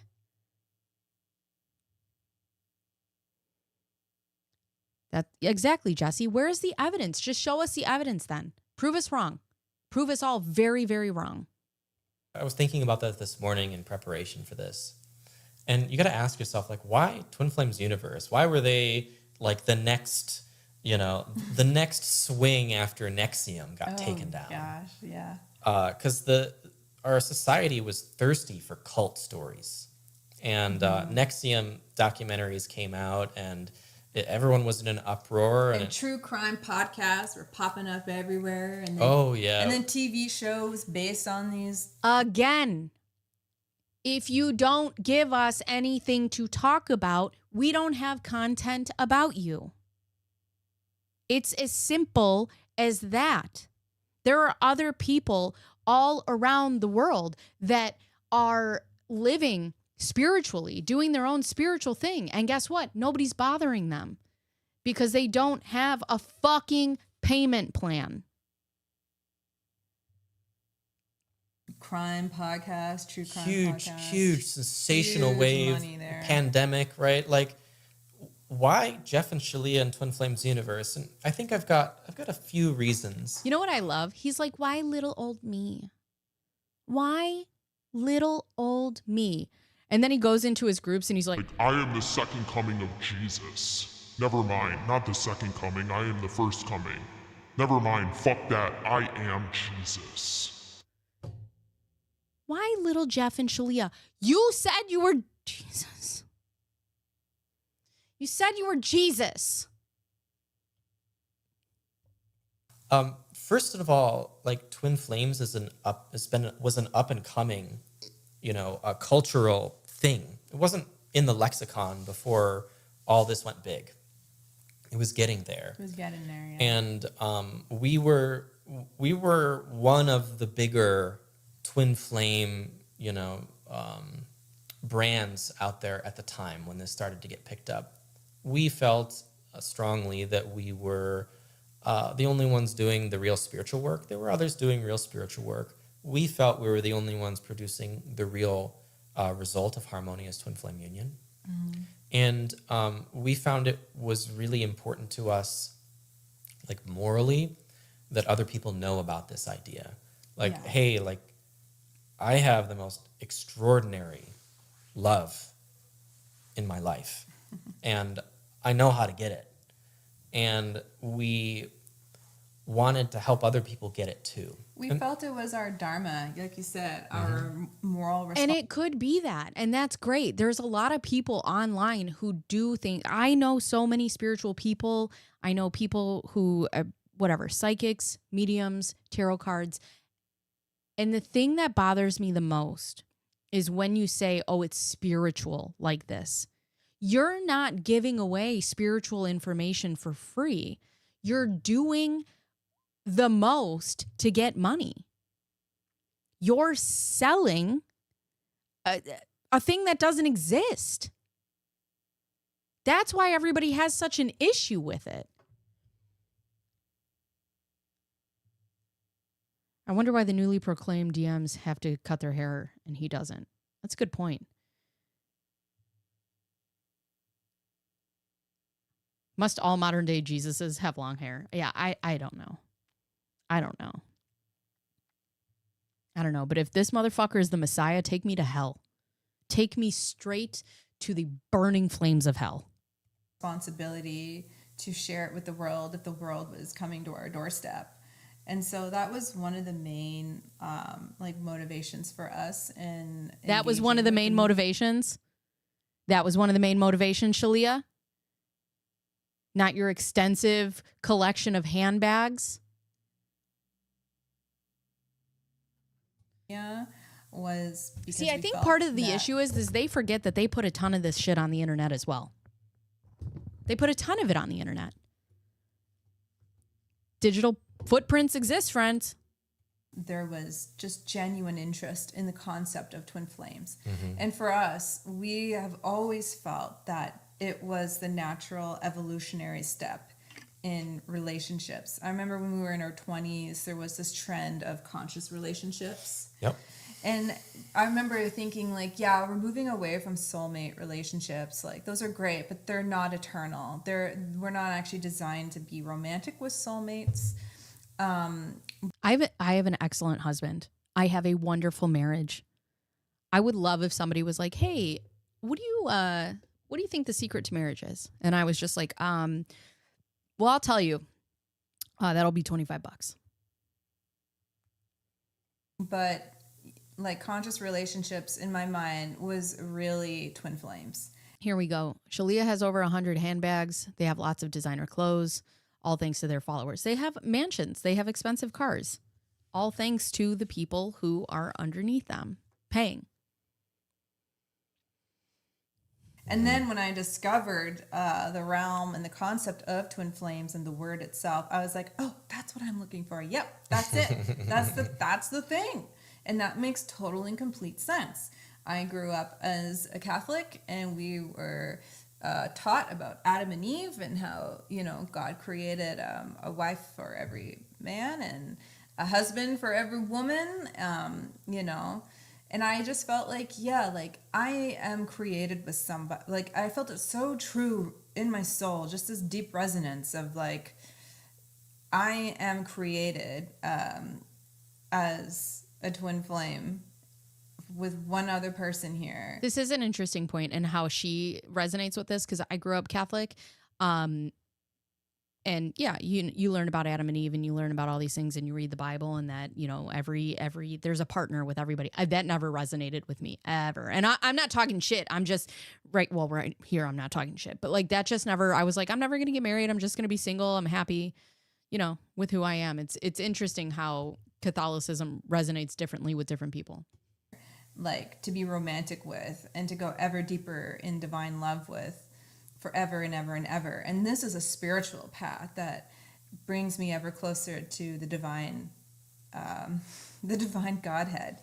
Like God's design is perfect. Of course, God would create a perfect romantic partner for you so that you could go deeper in your relationship with God. It just makes sense.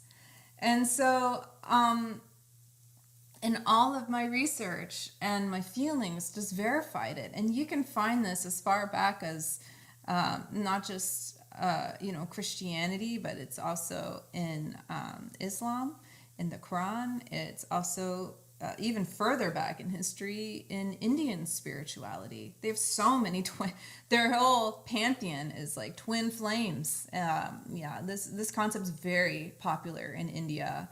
And I think ancient Greece too. Yeah, are they selling it? Again, nobody has an issue with the spirituality. Nobody has an issue with the teachings. Everybody has an issue with the profiting from it. In Greece, it goes back to there as well with, was it Socrates talking about this, or is it Plato? Like this isn't like a new concept. It's always been there, folks. So when people say, no, you don't have a twin flame, I just laugh. I'm like, oh, okay. I guess earlier humans were wrong. Like they weren't all wrong. Like there's a reason why certain concepts and technologies continue to be passed forward into generations, because there's truth to them. So, were you done talking about this part? No. Okay, go ahead. Yeah. So we met each other. We found this thing, twin flames, and it was the most incredible thing. Like, I was looking for it and I found it. Yeah. And the next step was, I can't keep this to myself, so I need to share it with others. And so we went about doing that. And this is how we started our career together. And, the reporter from CTV asked me, like, what's your motivation behind everything? And this is my motivation, is I got something beautiful and I wanted to share it with others. And off we went with, we started with Awakened Intimacy, and then it evolved into Twin Flames Universe. And as we were... This is all okay. If they were to get on YouTube and they were to make like a YouTube thing and be like, you know what, we just want to spread the word and help other people find their twin flames and help other people find harmonious union, all of that would have been okay. Really picking up steam and growing. Jesse said that the reporter that they're talking about, his name is Avery. It was growing culturally. Like, Paris Hilton met her twin flame and got married to him on 11/11. Yeah. And named her Her media company 11/11 Media, that she's going to pass on as legacy to her children. And her daughter was born on November 11th. Oh, that's wild. 11/11. Like, hello. Machine Gun Kelly and Megan Fox say they're twin flames. Nora Jones, I think, made a song called Flame Twin. Like this was early on. It was starting to get big, and then Vanity Fair reached out to us after the Vice thing. And so, like, we're kind of contextualizing, like, why us? Like, Twin Flames was getting big in the culture. There was a cultural moment. Yeah, right, and that's fine. People believe in soulmates. People believe in twin flames. The problem is you are selling it.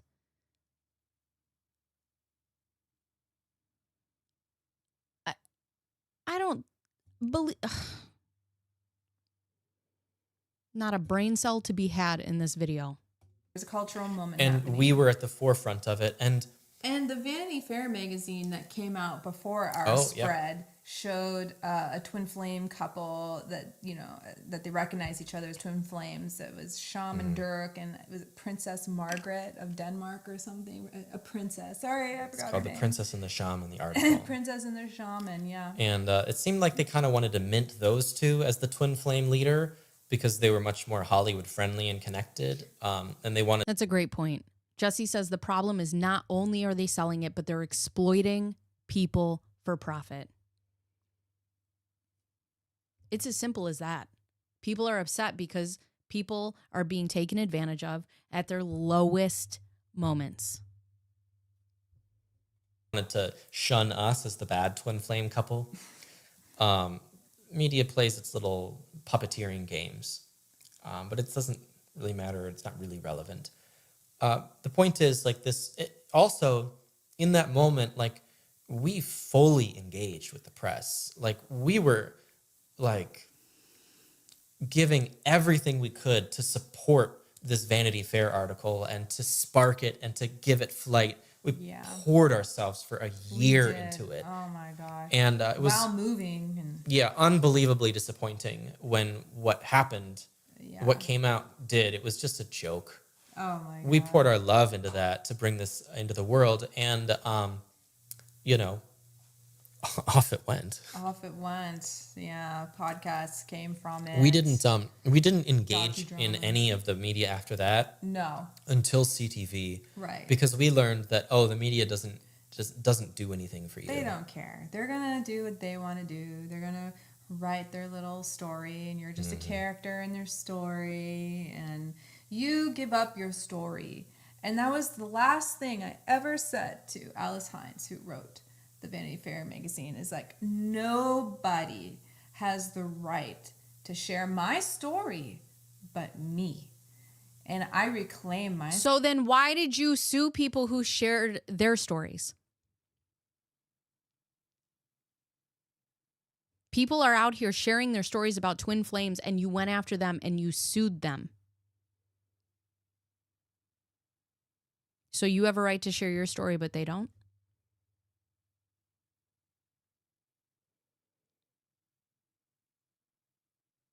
Jesse says they learn things about you and they use that to keep you there. So if you made mistakes in the past and they know about it, they have no problem with blackmail, in my personal opinion. And that's what entities like this do. That's what groups like this do, is they use things against you. But I love that. Nobody has a right to tell my story but me. And then other people come out and they tell their stories and you fucking sue them. Story, and this is my story, and this is my truth, and I'm going to share it. And other people have a right to do that as well. What? To me. This is us reclaiming that. Oh, exactly. So, big cultural, bubble with Twin Flames. And then we were driving to the forefront. We're also, like Shaleia was saying, easy to misinterpret. We have a ton of content. Yeah. And there were a few people from our community creating drama, and as they left, didn't want to leave respectfully, had big upsets. Okay. Which all is of that fine, was- but then the content would be on them and not you. So, because of the way you conduct yourself. Just primer, though, Yeah. for the real thing, which was cults and true crime and the pandemic, which got everyone upset and afraid and angry, and also needing their content. another too. element of fear of religions, and like just this huge cultural apex came together, and we were just the easy pickings off the top, eager and willing to engage. Yeah. And they gobbled it up, and off it went for 5 years. Jesse, I blocked your asses. I didn't even let them know I was leaving. That's hilarious. Yeah. So we think they've kind of gotten sick of the story. People kind of get this is boring. Yeah. Jeff and Shaleia and Twin Flames Universe are not engaging in a way that we want them to. Ever since They didn't go down. Ever since Pluto went into Aquarius, things have changed for the better. Cool. Yeah, astrology. Yeah. Cool. Throughout Astrology. all of this insane pressure, we grew. Not because of it, It's true though. but despite it. It's funny because like they're circulating around the media after the Netflix docudrama that like we weren't doing well and Losing we revenue. were losing revenue, losing members. But I'll be true. honest, it wasn't true. We only lost a very small handful of people who were on the fence anyway during the Netflix docudrama. And to be honest, not once did our revenue drop throughout all this. Through any of Actually, this. it just increased because of all the attention we're getting. Oh, good. I guess it's true. Bad press, good press. Any press is good press.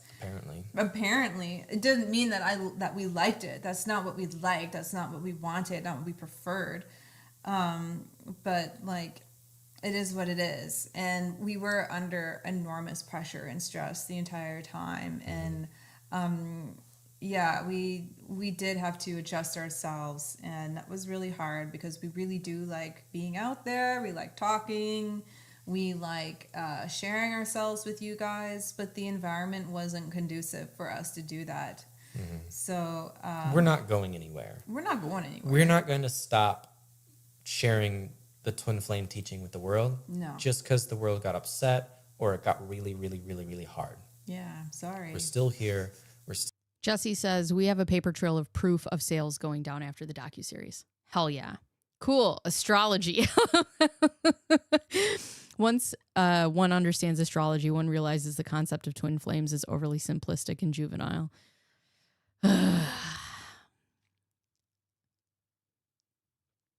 Still doing it. Still here. Nothing has changed. We're still helping people. People are still getting into harmonious union to this day. People are still healing to this day. And we've never done anything illegal. So like we're not going anywhere. imagine. According to the oh my God, look at the way somebody screenshot this. I'm going to do it right now. How do I do it? Wait. Do I remember? Is it? Oh God, how do I do it? I don't remember. Oh, it's this. Hell yeah.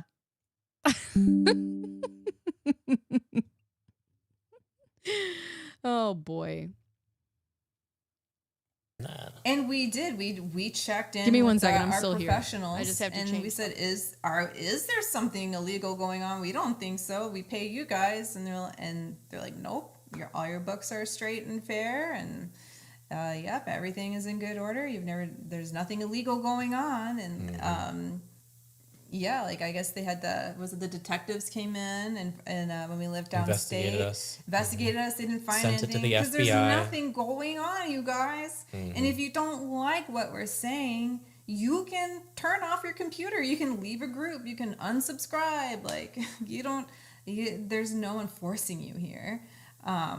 You can just go. I think that, beneath this, though, the Sorry. real issue, with all that aside, right, the cultural reasons, there is a spiritual reason that us and this happened.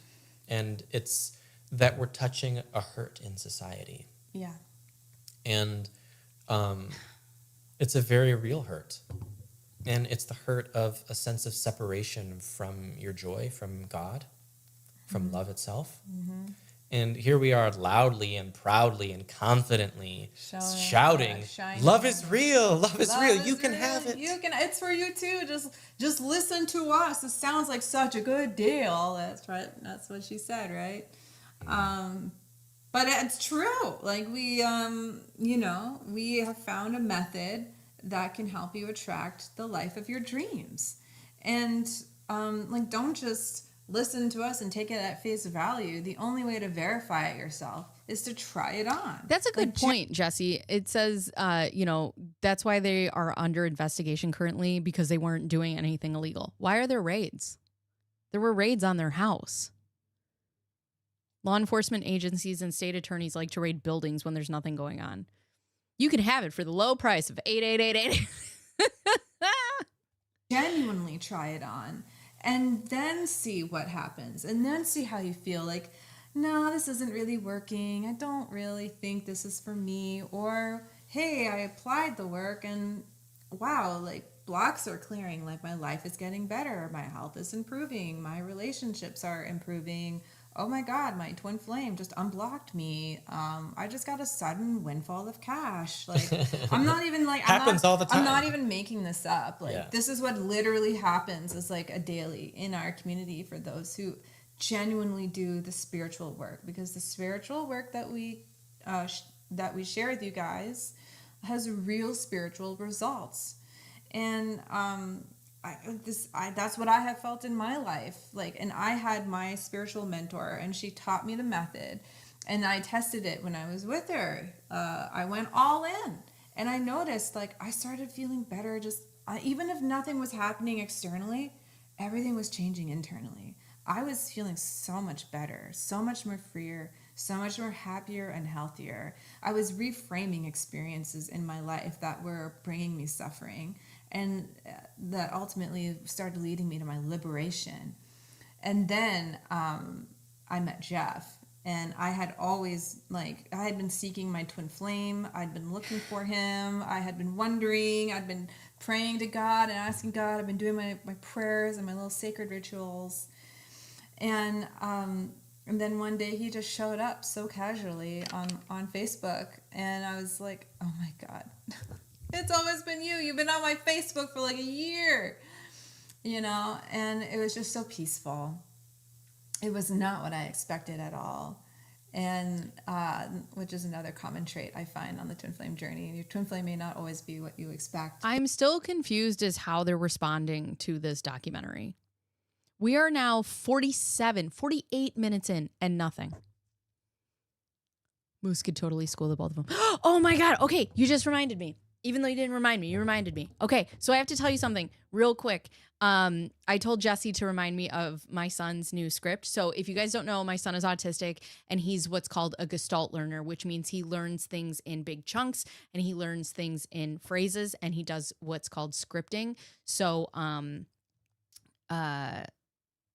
for example, before, now he's gotten a little bit more language, but when we used to go out, everything was go to the park. but now he can differentiate, go to the park, go to the store, go to school, whatever. So anyways, one of his favorite movies, which is a great movie, by the way, Cars 3, at the end, there's a bad guy named Jackson Storm, and spoiler alert. Okay, so if you don't want to know the spoiler of it, fast forward. But anyways, he pins this car up against the wall, and he goes, "You don't belong here." And she goes, "Yes, I do." So now I tell him, I go, "You," and I poke his little belly, and he laughs, and I go, "You don't belong here." And he goes, "Yes, I do." And I'm like, it could make me cry because the confidence, and also if anybody ever tells him that, oh, that script now, that's like my new favorite script. It's my new favorite script because if somebody was ever like, "You don't belong here," he'll be like, "Yes, I do." Makes it warms my heart. It warms my heart, and I love it so much. Suddenly just makes sense. Lee, yes.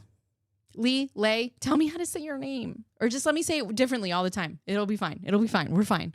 They could be right in front of you and you have like no idea. But this is why we do the inner work, is to heal those blocks so that we can see ourselves and love ourselves there. So tell me, when you did the mirror work and you're trying to heal those blocks and you're trying to understand those blocks and you're trying to see them, what did you find out about yourself when other people were saying things and you mirrored it? I'll wait. What is it that you learned about yourself while watching these documentaries? Because you're supposed to mirror it. You're supposed to take it in internally, and you're supposed to figure out what the issue is. So what did you figure out? Therefore, see our twin flame and choose and love our twin flame. So I want to move on to. I want to move on too. Maybe for me, it feels Lee, like the got final question or issue that was brought up in all the docudramas and in documentaries, a lot of, comments from people who were. I mean, I've got a lot of content still. Do you? Yeah. Okay. All right. It's fine. I bet you do. But another wait. big upset that came up and concern was about our wealth and how we make money, and that we make a lot of money, and that we're shoving our luxury goods and our luxurious lifestyle down your throat, which I didn't resonate with that. Scrolling through my Instagram, I didn't resonate just with my that. family and out in nature, with a couple pictures of like, here's our new car that we got, I had like one picture of like my Chanel purse, which was special because it was the very last design that Karl Lagerfeld did, and that got in there. And I'm like, in the docudrama, and I'm like, okay, that was one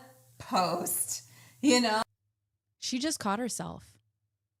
She was going to say documentary and specifically said docudrama. So you guys sat down before this and you're like, we're going to call it a docudrama, in my opinion. Let's go back. Docudrama Karl Lagerfeld did, and that got in there. And I'm like, in the docudrama, and I'm like, docudrama. It's a documentary. like, okay, that was one post, whatever. So I want to talk about that because that seems like the frame is that we exploit people and we're extracting money from them. What do you think about that? I think it's absurd. Mm-hmm. And it couldn't be further from the truth. I think. So do I think that they extract money from people? That's a way of putting it. No, I don't. I don't think they extract. But what I do think that they do is they find people at their lowest moments and they make them these big grandiose promises. And they start with a book. And then they start with something a little bit more expensive in the book. And then they start with something, and then they go into something a little bit more expensive, and so on and so forth. And then you become a coach, and then you start, working for them. And then you're working for, minimal money, but then you're giving money back into the group. And it just kind of funnels into this thing. So, I think that you are an exceptional linguist? Sure. And you know how to use your words. Do I think you're extracting money from people? No, I don't. But do I think you know exactly what you're doing so that you can get money from them and use their lowest points and isolate them into a group so that you can get more money from them? Yeah, sure do. And it's designed to make you upset at us and make you not listen to us, and it's part of the cover-up. Meanwhile, as she speaks, Jeff is sitting there knowing full well he's bragged more than once. He's showed his house. He showed his cars. He showed all his grandiose lifestyle. That's how the world knows that this isn't just a spiritual journey. If it was just a spiritual journey, none of those YouTube posts would exist. None of that would exist because it would be about the spirituality. But when you take away the twin flames and then they start getting into their own lives, it's very much about all of the stuff. Things they have guaranteed: curing PTSD, getting a twin flame, curing depression, just to name a few. Quote, you two can have all this, unquote, but no, we're not showing off. Their whole grift is to coerce people into wanting what they have. And that's the thing. They do tell you can have all of this if you just follow twin flames, which is so interesting because I thought it was just about love and a harmonious union. But instead, it's the life that they have. Is you're so upset at Jeff and Shaleia that you won't listen to a word that they say. And I've been listening to nothing for a fucking hour. I've listened to all of the words that you have put together for 49 minutes and 49 seconds, and I have never seen two people say so much and nothing at the same time. And if you don't listen to what they say, we can keep going on about our money-grabbing grift. And it's funny that they project all this onto us while it's what they're doing. First of all. I know. Where I thought the same thing. Like, yo, you're just grifting off of us. Or they're exploiting what you're doing so that other people don't get caught up in it. There's a difference. Talk about how our finances are structured. And I'm not holding back here, guys. Like, Can you move a little closer to me? Hey. Move closer to Mama. I like you. I like you too. All right, go ahead. Okay. I'm going to tell you. So, you know what? This would have been a good opportunity, not for him to tell, but to show. Bring out the papers. You're not hiding anything. Bring them out. Let's first talk about the essence of money. What is money? This is our teaching, right? Where does it come from? The essence of money is value. Is I value this.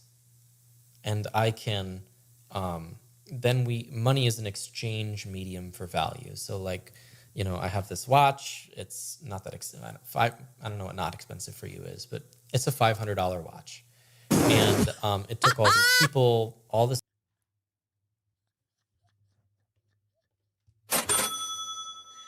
I don't know what not expensive for you is. It's $500. Do you know what I could do with $500? A $500 watch for you is not expensive. This is a cheap watch.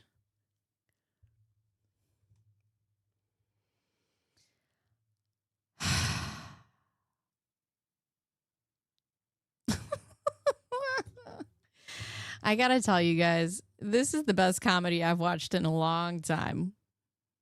This effort to make this watch, and materials and marketing and business systems, and they price it.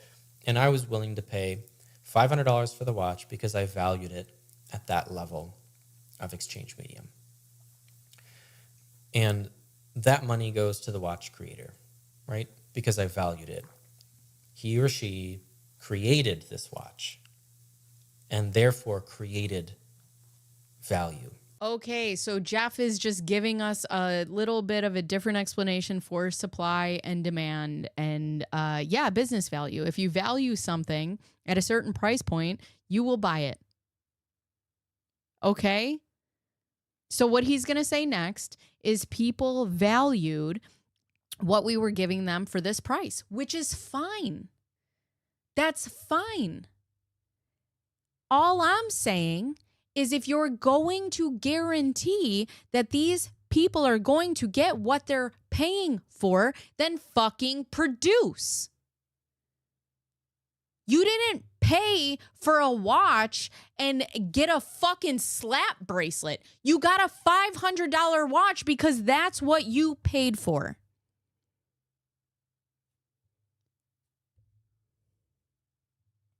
Which I paid money for, and that becomes wealth, right?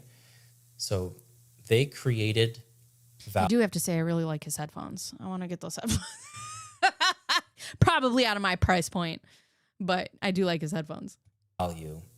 And I paid money for it. And I got that money by doing the same thing, by creating value for others, right? If you look at a bank, something called fractional reserve banking, they're not actually like handing you money from someone else's savings account that they loan out. What they're doing is they'll loan you money, they create it out of thin air, and they just put a number on their balance sheet that says, I gave you $100,000. Jesse says, I would like my money and plus whatever I'm owed in labor. Would be real helpful. Yeah. How about the people who don't find value in what you're selling? You just refund their money. It's my money and I want it now, Jesse. For a house, and I put a $100,000 promise to pay on my books, right? They didn't actually lend out money. They just wrote it on their books because of they created value. Why are we explaining how money works? We get what you're saying. You don't have to give us 4 different ways that money works. You created something that people think is valuable. Fine, great, good, dandy. Have people spend $20,000 on it instead of $10,000 on it. Deliver what the goods are that you promised. Nobody is not saying that you didn't create anything of value. Nobody is saying that because I'm here on the internet. If somebody thinks I'm creating something of value and they want to pay me for it, that's fine. But you have to deliver on the goods, and you are not doing that. I don't really want to go into the teaching of that. Lee says, Jesse, I think you should get your money back. You know what? I was never in this group, and I now want compensation for my mental distress. How about them apples? Okay. I don't understand it. Yeah. Wealth is creating value, and our wealth comes from creating value in the lives of our students. That's the point of this. If you don't get value from what I'm offering, the simple point of it is you won't pay me. That's not true. What the fuck? You have set up a tier system that you have to pay to play. And by the way, our money doesn't primarily come through the very expensive courses that they like to say. Our money comes from coaching. Yeah, and I just want to also say that especially in the 21st century, so many products and services are based off of apps where you have to subscribe to an ongoing membership, like monthly or annually. Very few options to just outright buy, the app for a lifetime or the service for a lifetime.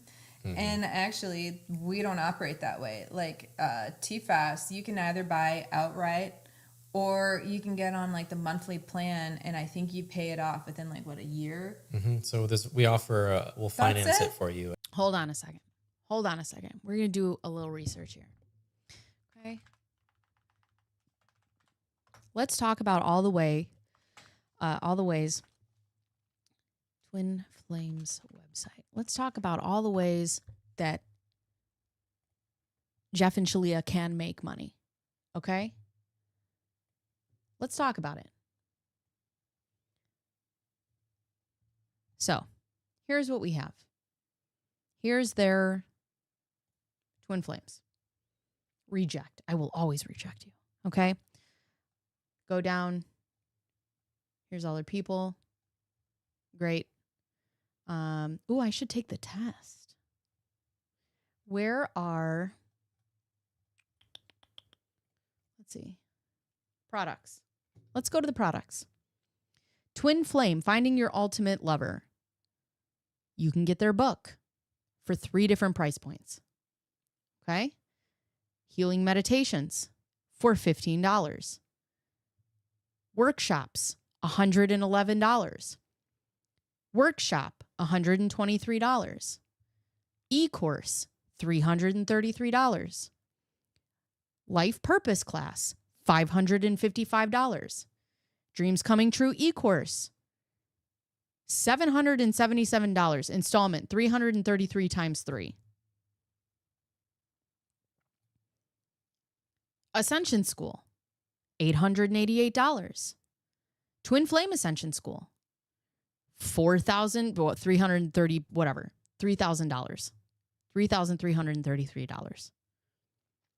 Or installments, 333 times 12, which is way more than this. What the fuck is 333 times 12?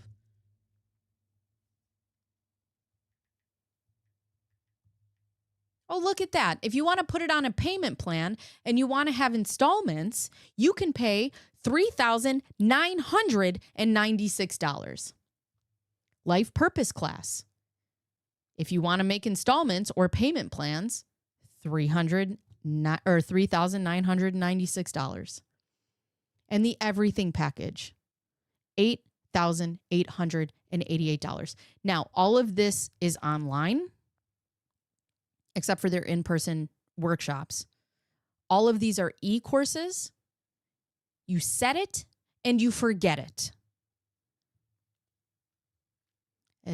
As our Lord and Savior Judge Judy would say, don't pee on my leg and tell me it's raining. You literally have a whole system set up so that you download one digital file and you never have to touch it again. And you have it set up for thousands of dollars.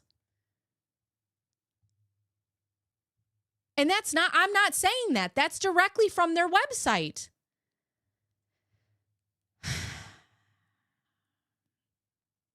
And give you a payment plan. Sure.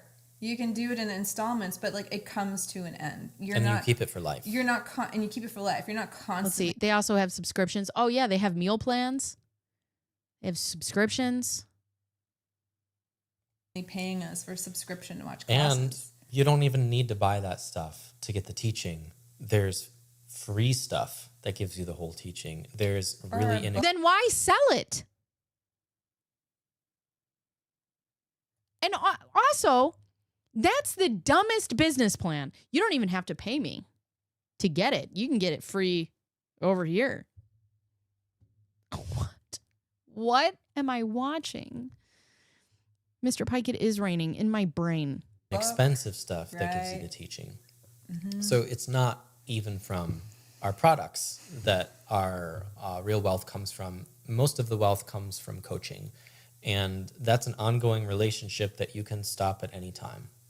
If you aren't getting ongoing value from the coaching, you will stop. And there are other twin flame talkers that will talk to you about twin flames that you can go to that are outside of Twin Flames universe that will gladly take your money and talk about twin flames with you.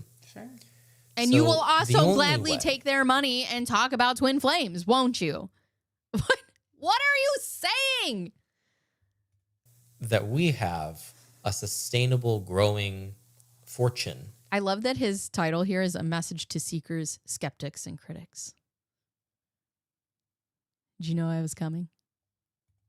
Is because we create real value in the lives of our clients, our students. Yeah. And that is an ongoing relationship. We don't actually have a huge following. It's a few hundred active people at most. And these people get tremendous value in their lives from this teaching because value, remember, is created. And we created the systems that support the teaching. And our community is, it's an economy that many people... Jesse says, if you raise your voice and question the way Ascension coaching goes, you will hear the wrath of Jeff and Shaleia. I mean, and that's what was shown in the Twin Flames Universe documentary is the way that they talk to these people. They take their money and they treat them like shit. I think that's what the biggest issue we all have with this is you're taking people's money at their lowest point of life and then you're treating them like shit. Are enjoying financial prosperity from. And also, here's the thing. You're right. From the coaching, if somebody coaches, Jeff and Shaleia, what percentage of that do you take? Since you're not hiding anything, what percentage of coaching do you take? If I hear Jeff say create value, you know what? I should make that a sound button and just put it in here. And many people are enjoying benefit So we're from. not an MLM. It's not an MLM. We're not an MLM. That's not how our structure and our Okay, so here, hold on. Let's see.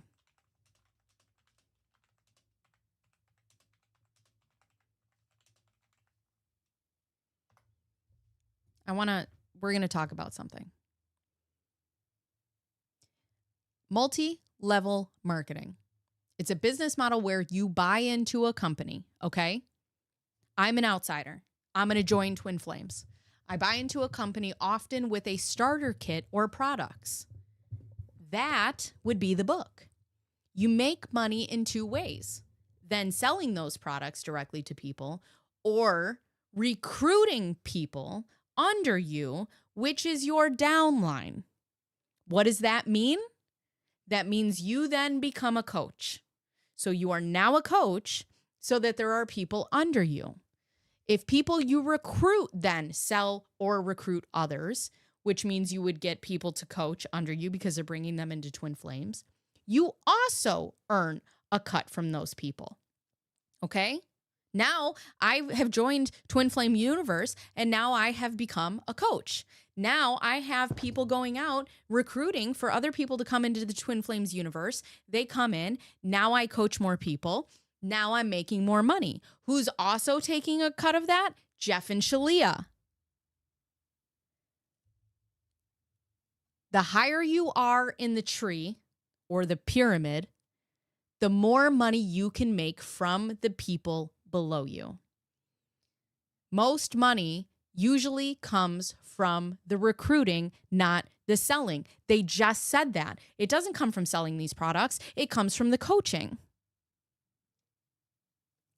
People at the bottom often lose money because they have to buy products every month to stay active.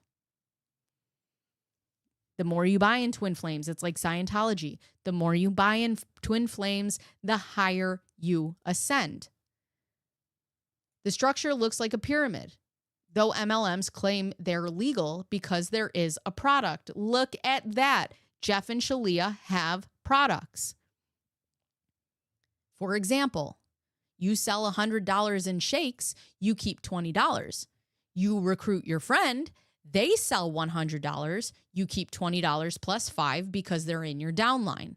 The person who recruited you also makes money from both of you. Most MLM participants never profit. The top 1% being these two make the most money. And Jeff and Shaleia, you just said it yourself. Your money does not come from your product. It comes from your coaching. And it comes from the coaching's downline, which in fact would make you an MLM.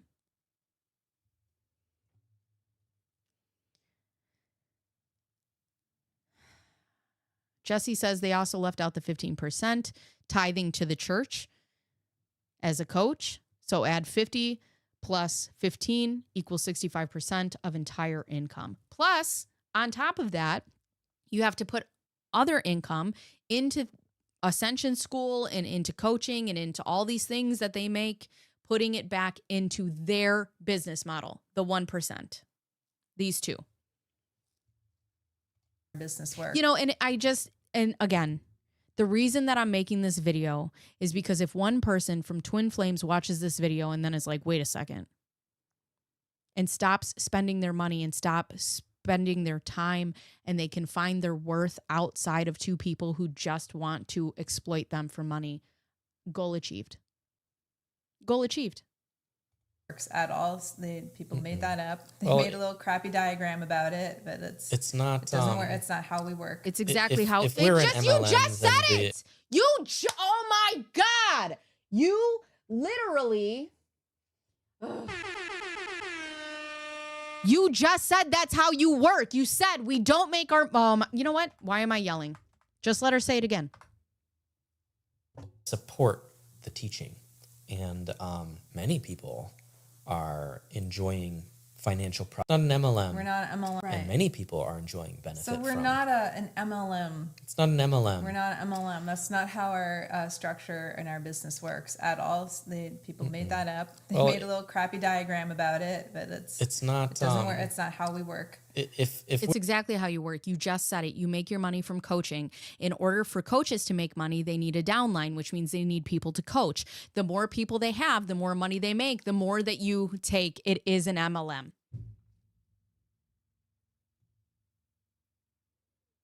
We're an MLM, then the American Association of Dentistry, American Dental Association is set up the same way. They're providing a service. Dentists provide a fucking service. Dentists don't get other little dentists to have people. What? As us, essentially, right? Oh my God, you can imagine being one of the labor board officials watching this, watching this man actively incriminate himself. They're just lying to you, says Jeff. Right? Like, we certify coaches. Imagine him going into his dentist and his dentist just watched this and he's like, hey man, the fuck? And they go out and start their own practice. Right. And, I want to talk about oh my God, one of the aspects of our business that people had a big issue with. And it's about, like how we were structured between like volunteers and also our coaches. Now, I want to bring you back about 5 to 7 years ago from today. Bring me back to before I watched this goddamn video. 2019, 2020 or something like that. When we first started what we call the AAC, the Association of Ascension Coaches. Yeah. So back in the early days, for quite some time actually. I love that she doesn't know what it's called. We would certify you as a coach, and that was it. You never had to pay us again. You could just have clients. Go out, get clients, teach based off of our teachings. And we found eventually that that was not a sustainable business model for us. That actually all the work and the sweat off of our backs was going to benefit other people. I'm going to need to buy something that I could punch. We allowed people to go out and coach and get people under them. And then we learned that this was not a sustainable business model for us. Tell me more. Keep talking. Dude, if I was Jeff and Shaleia was talking and she's like, we realized it wasn't a I'd be like, shut up. Shut up. In their business more than it would benefit us in our business. Yes. And also I'd like to reiterate, Jessie has said she is a ex-member of Twin Flame. She said, also, if anyone is thinking leaving Jeff and Shaleia, it's okay. You are safe. You're not choosing hell. You're choosing life. It might not feel like it, but you are. So that is important. There is a life outside of Twin Flames. Right. And because the money was going to go to other people. Hold on. I want to watch her incriminate herself in real time. And the sweat off of our backs was going to benefit other people and their business more than it would benefit us in our business. And that doesn't create a happy and healthy and harmonious relationship because we were the ones to break ground here. Like, the teaching came through us and we shared it. Actually, the teaching didn't come from you. You actually said that the teaching has been around for thousands of years. You are not innovators. This is not new. You took a spiritual belief, you slapped a cute little package on it, and you started collecting money. You came off of the sweat and the backs of other people, actually. So there's that. And so it was not a good or sustainable business model. Or relation. And I love that she says it was not a good or sustainable business model, which tells me that this is not about the actual teachings. This is not about spiritual guidance. This is not about spiritual belief. This is not what you believe in. Because if it was what you believe in, you would go and teach these people and you would let them go out into the world. Right? Especially as someone who is raised Catholic, the way to spread the word of Jesus is to act in the way of Jesus. The way to spread the word of the gospel is to live in the word of the gospel. It's to teach by example. It is to believe in your teachings. And you are saying nothing about that here. Not that belief will carry you. You're simply saying that this business model was not good for me. I took a religious belief from other people, put my own spin on it. Other people were making money off of it. And then I was like, whoa, wait a second. So tell me, was it about the spiritual belief, Shaleia, or is it about the cash? Relationship, which is one of the clips that they used in the docudrama of Jeff yelling at the students. It was actually, it wasn't even him yelling. You were just disciplining and sharing your feelings because like these people were, they could make pretty good money off of our backs, off of the work that we were doing, and not have to, I don't know.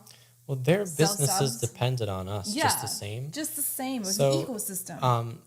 If you want to have... Which proves my point exactly, that it is about the money. It's not about the teachings. It's not about the spirituality. When it comes down to it for the two of you, it is about the money.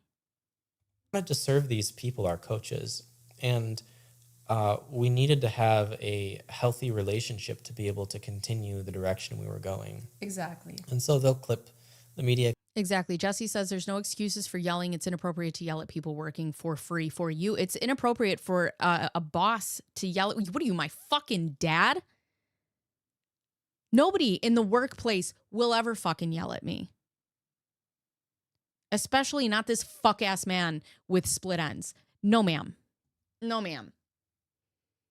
But to yell at anybody the way that he did or discipline them in a group of their peers is wildly inappropriate. Wildly inappropriate.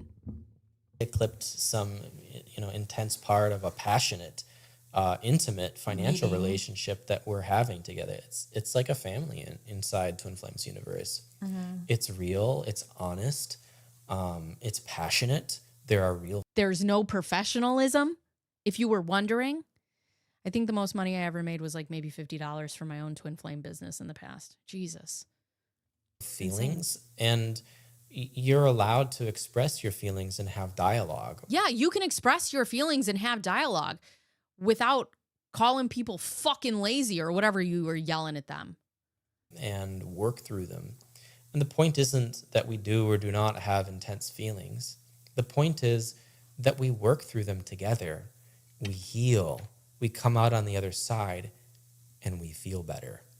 And we just got, our dream car, a Ferrari, 458. It's not about the money. It's not about the money. It's, you know what? What does a base Ferrari cost?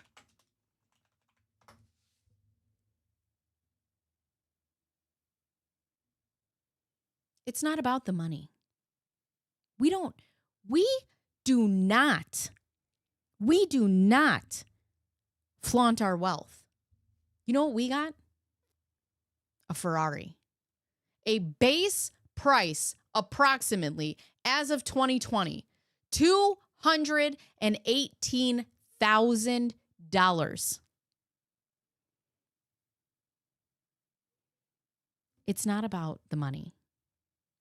We're not flaunting our wealth. We just got a car that probably cost more than some people's houses.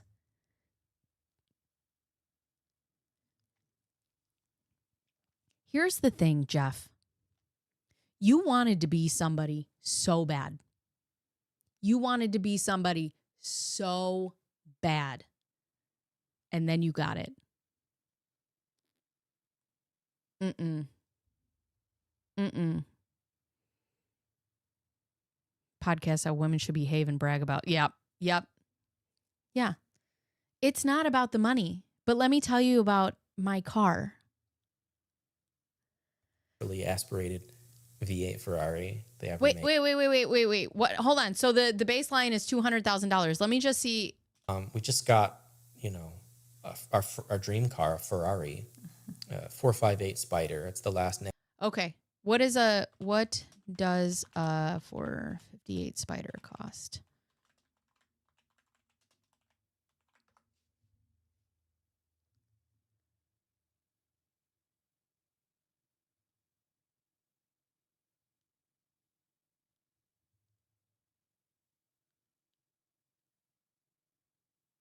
Pre-owned. Anywhere between $240,000 and $340,000. Honestly, the fact that you guys put this up on the internet and then left it up on the internet, priceless. It's priceless. Naturally aspirated V8 Ferrari. Look at the way he talks about it, too.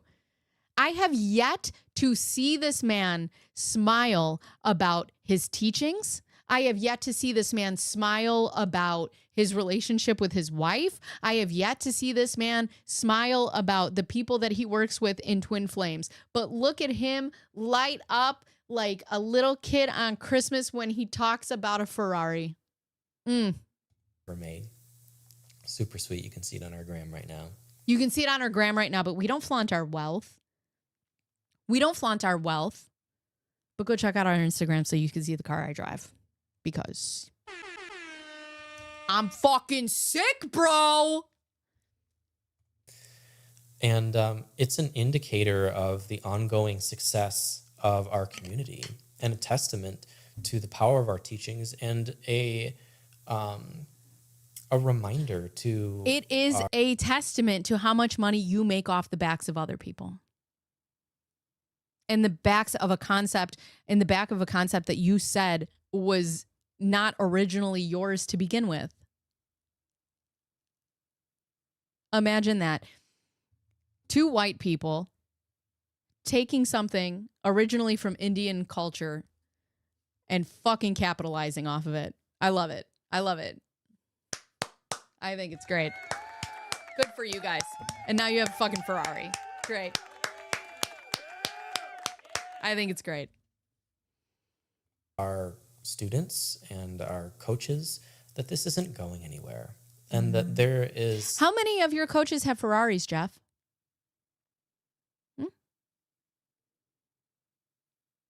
How many of your harmonious unions have Ferraris? How many of them have houses that cost $340,000 instead of a fucking Ferrari Spider?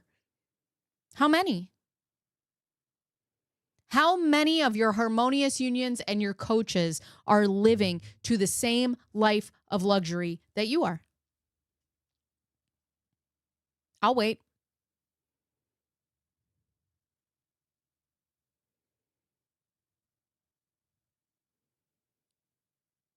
Lee, that is amazing. Lee says, here's the theory. Jeff brags about his stuff because he's a closeted gay man who needs status, cars, and money to hold him up.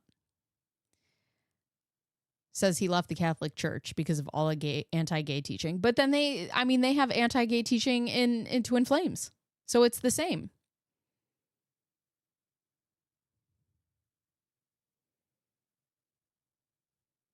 He meets Shaleia. He discovers divine masculines. He sees a chance to be the man that he always wanted to be. Instead of sexual authenticity, he chose a beard and cash. I never want to speculate personally. I never want to speculate on somebody's sexuality. That's none of my business. But do I think that he's a twerp of a human being and all of these things make him feel better? Absolutely. Absolutely. Because if they didn't, he wouldn't put them up on his Instagram. If they didn't, he wouldn't talk about them all the time. I mean, he's salivating at the fact of talking about them. He literally says that, it's not about the money, it's not about the things, and then brings up the money and the things. Success for everyone here, and we're not the only ones making money. And we're making yeah. You may not be the only ones making money, but how much money is everybody else making? Making money not like the media does by exploiting other people. We're helping people, and we're loving people. And if you look at our testimonials, that is the vast majority of our students' experiences. And I want to get back to this relationship between our students and the disagreement, with the former students. And they just had an upset they didn't want to work through. And if you think, well, what did all this hold on now. It's a simple statement. Yeah. But remember, this work is hard. And so, you can't. Tell me, Jeff and Shaleia, I would love to know what your work day looks like, since this work is so hard when you're collecting money off the backs of your coaches.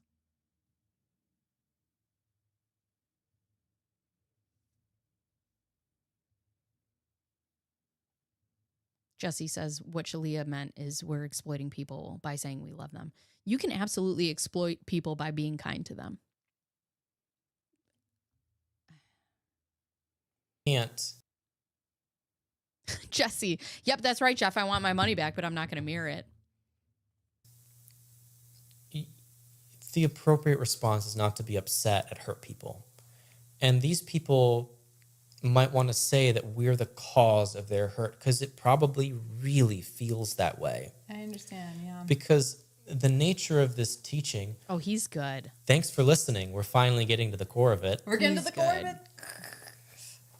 Yeah, you're getting to the core of it now. We are 1 hour in. This teaching is very simple. Your mind works like an onion. Layers, right? Like an ogre. Thanks, Shrek. Onions have layers. Oh. Your mind has layers. And you can really only easily access the topmost layer in the healing process. And you peel that layer off through self-awareness and self-love. And we'll teach that. We teach that in our community. When you pull up that layer, there's a new layer beneath it. And what you see there, you really might not like. Oftentimes you don't. And there are some things that you're really gonna like. As you're uncovering your divine self, beautiful light shines through you. And this really uncomfortable darkness comes up.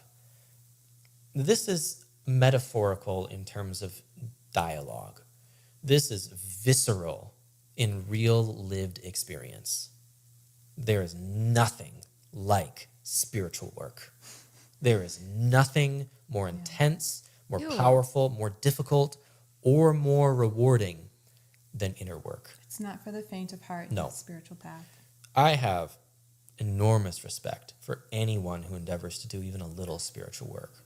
And this is why we didn't go out. Here's the thing, though. I've done a lot of spiritual work. I believe in spirituality. I believe in shadow work. I believe in, getting to your deeper core. And it has all brought me closer to being a better person. And no, spiritual work is not easy, because you have to take a hard look at yourself and you have to eat a lot of shit. You do. Because we make a lot of mistakes and we do a lot of things, and you have to apologize. You have to make amends, not only with yourself, but with other people. I've watched 1 hour, 1 minute, and 50 seconds of this video, and they have not been able to make amends anywhere. Anywhere. And a lot of things in spiritual growth are the fact that you can take accountability for your actions. Not hide behind being spiritual so that you don't have to take accountability for your actions.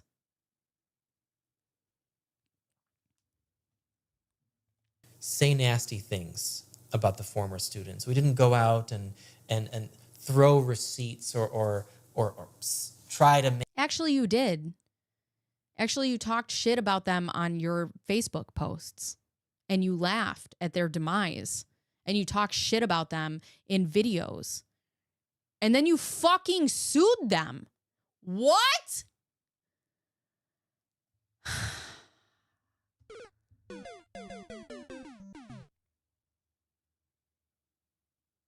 Make them wrong, because at the end of the day, we still have respect for those people because of what they chose to endeavor into.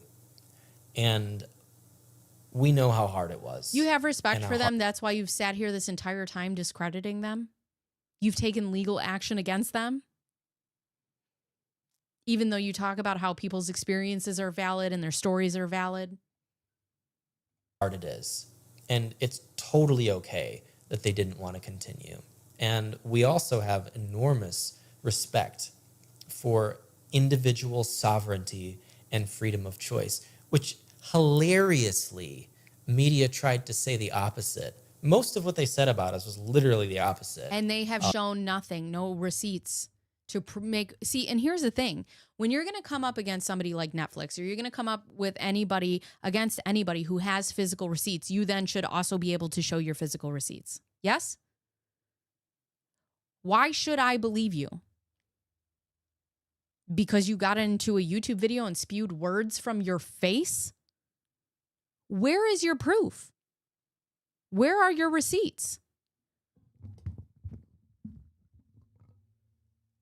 Of reality. We have enormous respect for autonomy and sovereignty and freedom of choice. Mm-hmm. So as you go through this work and you uncover these uncomfortable parts of your consciousness, of your psyche, of your emotional body, it comes up to the surface to be healed and released. And as Twin Flame spiritual guru, we were helping students do that on an individual basis at the pace they were asking. And guess what? This was new. I believe the origin of guru, Jesse informed me, that is also from Indian culture. So, 10 points for originality, Jeff. Not just to us, but to literally planet Earth. No one else was doing what we were doing ever. This was Yeah, nobody was exploiting people and selling it. They were just teaching the twin flame way through spirituality. Thank you for admitting that. Experimental and exploratory, and it wasn't a Jeff and Shaleia do as we say, as the media likes to portray it. Yeah, I know. This was a collaborative endeavor that we as a community endeavored to together. Always was, still is, always will be. Collaboration. Hey, this is what I feel. This is what you feel. This is what we agreed to. This is the relationship that's working. Let's keep going. And we check in all the way along. Hey, is this still working for you? There's a wide open door that says, if this isn't working, if there's a real problem or grievance here, let's discuss it. And some of the former students who left did... Name them. Name them. Bring their grievances forth. But it was never the community is doing something wrong thing, or Jeff and Shaleia, there's something wrong here. The conclusion we repeatedly came to was, hey, this is just your inner work. Why not try doing that instead? And very often the response was, okay, but the reality was, I don't really want to do my inner work. I don't really want to do this anymore. I don't like going in my own consciousness. I really, really like the community and the love and the attention and the prosperity, the wealth that I get, the respect, the authority, everything that comes part of being intimately involved with Twin Flames universe feels good. But often they didn't. Until it doesn't. Everybody who experienced this said it was good. Until it wasn't. Didn't want to do the thing that produced the result. And so naturally they would leave. But another thing is that can be really hard to leave behind. Yeah.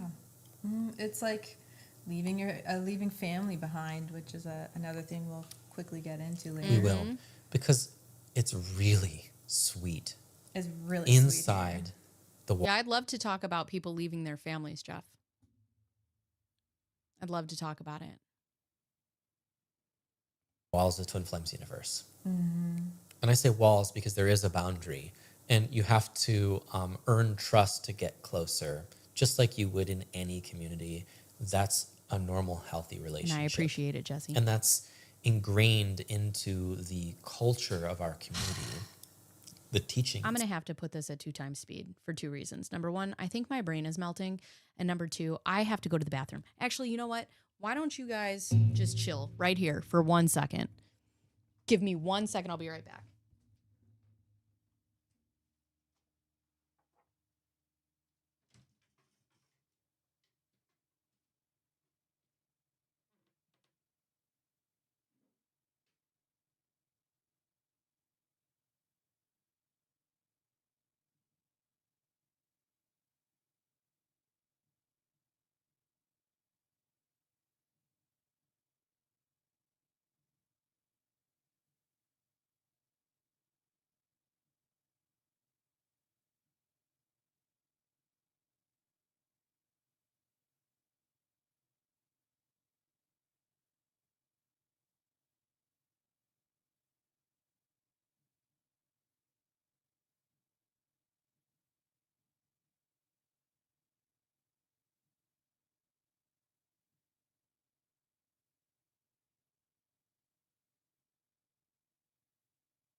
Oh my God, I feel so much better. Good Lord.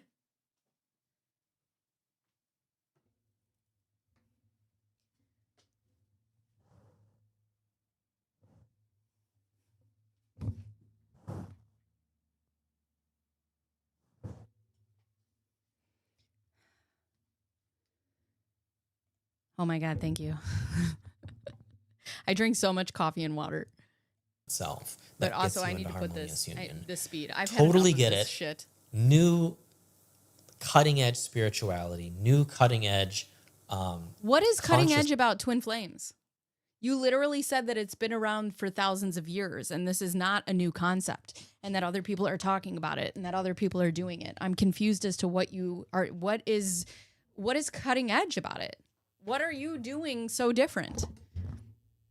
Consciousness around community, new cutting edge consciousness around culture. Everything we're doing is super cutting edge. Even though How? You literally said in the beginning of this video that what you are doing is nothing new. the way that we structure financially is really unusual and cutting edge and pushing the envelope. Cutting edge. The way that we structure our business like an MLM is cutting edge, guys. And honestly, that's where we like to be, is on the cutting edge. That's where we feel most comfortable, We most like to happy. be in the future, you know. I don't really feel like we're from these times. I feel like we're from the future, but, you know, and we're here and we're bringing the future The distant with future, us. You the know? year 2000. The distant future. You hear that song from yeah, because like most people, Flight of Conchords. most people in the world, they aren't living in the same way that we are. No. They're not with their twin flame, or they're not doing this as a spiritual ascension path. Like they're on a soulmate journey. They're on a different path. Maybe, I don't know.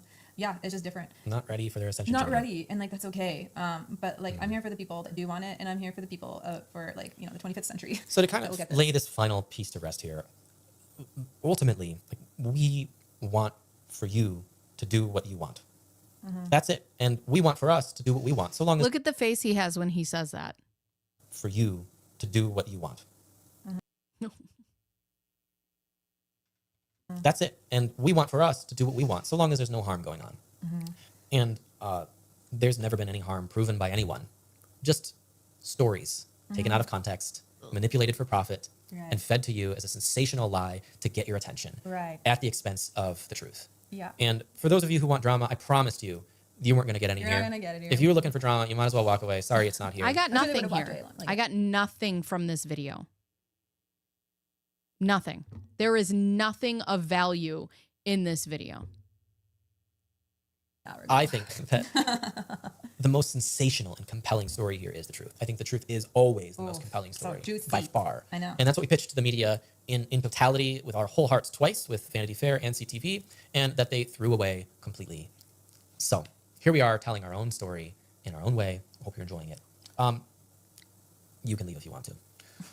So I feel pretty good about addressing the former student thing. Yeah. I feel pretty good about addressing our finances. Like, we create value for people, they will like it, and so they pay us for it, and they don't have to if they don't want to. It's basic economics. And there's free stuff, there's cheap stuff, and there's premium stuff that's super valuable. That, I actually got a statistic from Twin Flame Ascension School is, people who are watching TFAS actively last week watched on average 4.5 hours per person. Where again, you want people to believe you.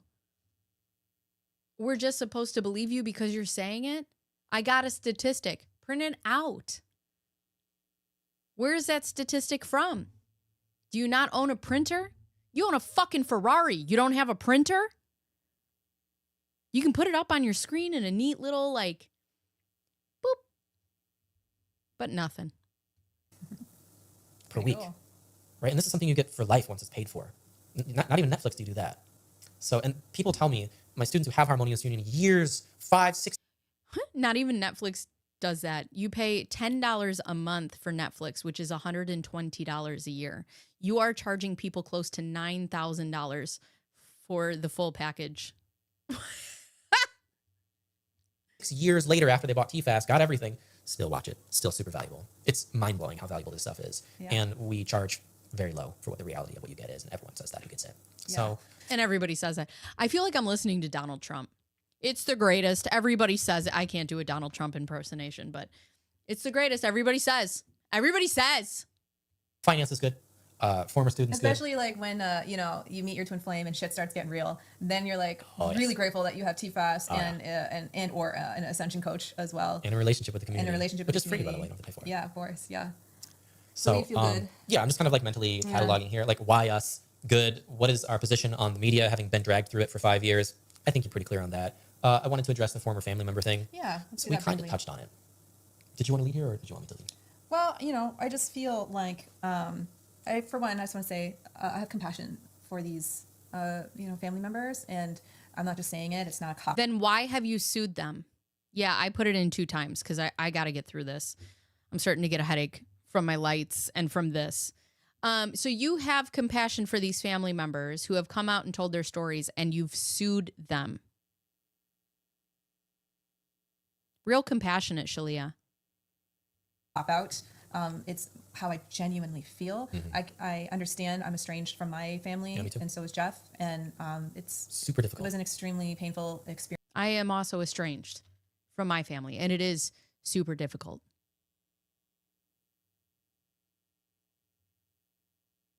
But because I'm estranged from my family and my family's gone and told a story, nobody's ever come back and sued them.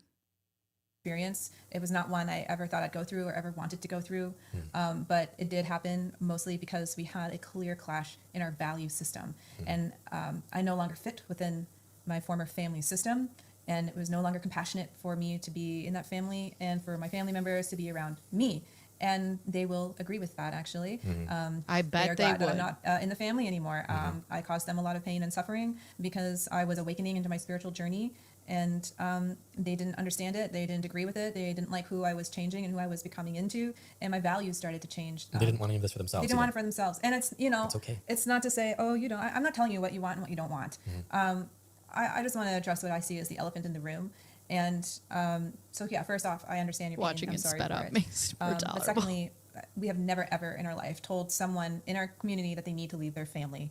That is a very personal and that's a very private decision. That is not something that we ever take lightly when a community member You don't have to tell them outright. You can encourage somebody to do that. When you start calling people energy sucks and you start painting certain people in a certain light, You don't see, this is what's so funny is we didn't just tell them that. We didn't tell them that. You can encourage it. Member writes a post about it and says Super rare, by the way. super rare, by the way. It almost never happens. And so when someone does decide to leave, Usually, the story is we feel so much closer to our family. and not only that, we've saved families, by the way. There were some members that were like, I'm so Just like when you saved people from cancer or MS, Jeff?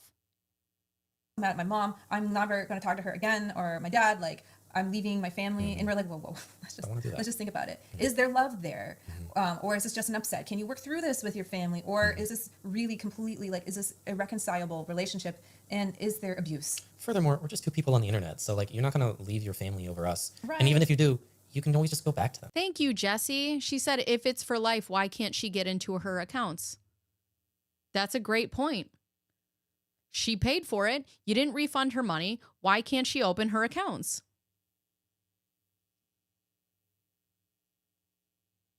Like, She paid in full for life purpose class and Ascension School.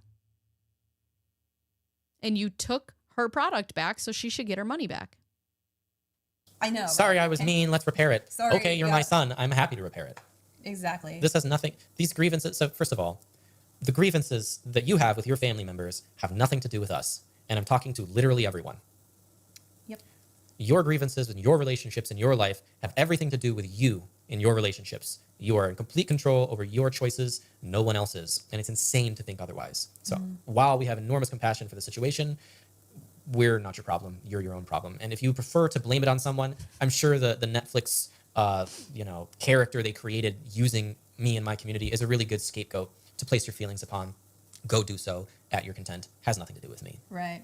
Also, Could like, never. I Could know There's a lot never. of support groups out there for parents who have children that are transgender or LGBTQ. You're not alone in feeling upset about a child, or really it's an adult child.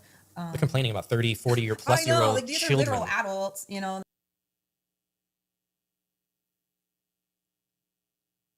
30, 40 plus year old children. Are they still not somebody's children? If Grace wakes up one day when she's 45 and she's like, hey, fuck you guys, is that still not going to hurt you because that's still your baby? What?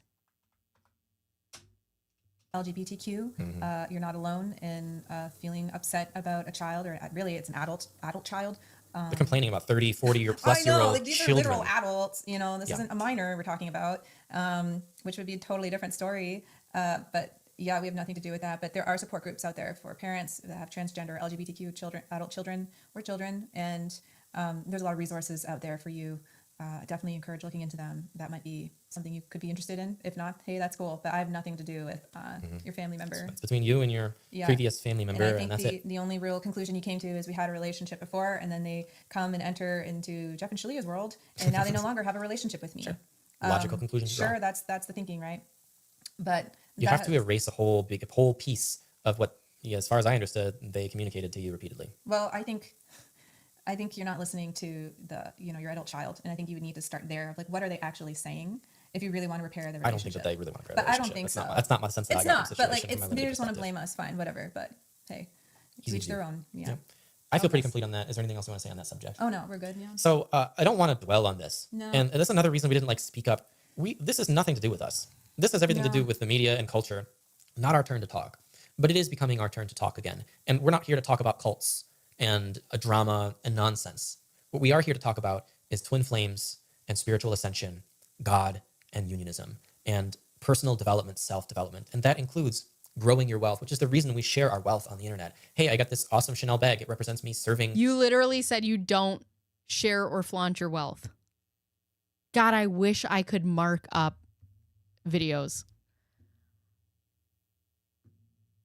Everything that they do, by the end of the video, they undo. This is insanity. People with my spirituality and getting results for them with it. It's me living my purpose that God placed into my heart, and when I followed it, I became prosperous doing it, rather than me being afraid, following some formula of the system, doing everything right, and bleeding for a chance at it. It's not the way, folks. We're teaching you how to create real spiritual wealth that also attracts material wealth too. We're teaching you how to do real spiritual work. We offer real relationship, real spiritual community. You don't have to do this work alone. We're all collaborating on it together, Shaleia and I included. We just talked about, Shaleia and I discovered that we're both neurodivergent in our own way. Like, that's what I want to talk about. That's what I want to talk about too. I want to talk about Twin the flames. cutting edge of our spiritual development with you, like we used to before all this drama. Mm-hmm. We're going to keep doing that. We haven't stopped all the way along. If you check our Instagram, we keep growing. I'd love to talk about family too, because we're, we got a 2-year-old, and we're enmeshed in family life, and we have a lot of insights and thoughts on that. There's so much we want to share about our life, and that's what we're going to do with our podcast. Yes, this is an official podcast. We had an unofficial one in our Facebook group. That was cool. But yeah, like, this is kind of the direction that we're going in. Is we're going to be doing podcasts. Yeah, you know why? and Because we are going to be podcasts going are hot right now. back to our roots, going back to what we love to do, going back to what we're really good at. Spiritual work. And we're here to serve you and to serve your twin flame ascension journey and your healing journey. And that is what brings us so much joy. And this is the direction that we're now headed in. And we're so grateful for you for coming along with us. We're not going to stop. That superstorm did not stop us. No. We only grew stronger as individuals. Our character developed. Yeah. Our community, culture It developed. was an interesting arc in our story. Yeah, it's continuing, and I think that the next podcast we do is going to be about our origin stories. Why is it that we call ourselves twin flame spiritual gurus? Yeah. Guru, How did not that spiritual happen? teacher. That was a thing. Our Indian students brought us that title. Well, we we didn't bestow it upon don't want to ourselves. spoil the story. Some people already know, but we'll get into We'll get it. into the next Yeah, podcast. on the but next one, yeah. I just want to say, we're going to talk about MAP, mind alignment process, the actual healing that we do. Also, they're that we bringing up developed. MAP. MAP is a therapy, in quotations, because it is not run by therapists. It even says on their website that, you should seek real therapy. Pulled out of Twin Flame Ascension School and turned into a specific process that can be applied to deep trauma healing. And we've been doing this for years, and the results are astounding. And this is part of the reason why this drama from the media, It's not this exploitation, therapy. has been so heartbreaking, because people are literally dying from trauma every day. Families are ripped apart, and it's resolvable relatively easily at scale.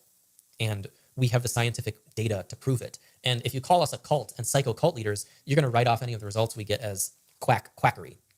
But mind alignment process.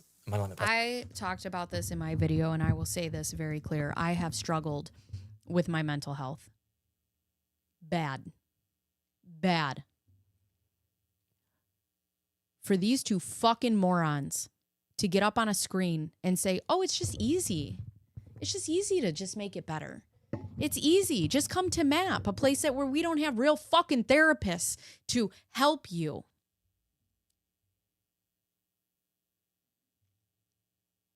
It is so fucking irresponsible.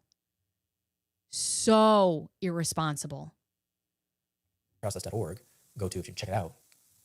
Is Actually, you know what? I do want to check it out, because I want to make sure that my viewers are very, very clear. So if we go to Twin Flames Universe and we talk about MAP. Let's see. Twin Flames products. I have it in my video. Legal disclaimer. Oh, it's a legal disclaimer. Let's go to this. Let's see. All sales are final. All digital purchases are non-refundable. All digital purchases. But here's the thing. You took them away, so maybe they should be refundable. Where's the thing about... Let's see. By purchasing Twin Flames Universe products, you agree not to engage in any actions that may be construed as libel, slander, defamation, abuse, attack, bullying, or hatred against any client, student, or affiliate with Twin Flames Universe, the Church of Union, or their affiliates in perpetuity. Violating these terms may result in the cancellation of your membership. Oh, Jesse! Violating these terms may result in the cancellation of your membership and revocation of access to the product's website and resources without a refund. We reserve the right to suspend or revoke access to Twin Flames Universe products and resources at any time if you are found defaming the work of Jeff and Shaleia and Twin Flames Universe online. If you believe in what you're saying so much, why do you care what other people are saying? Why do you care?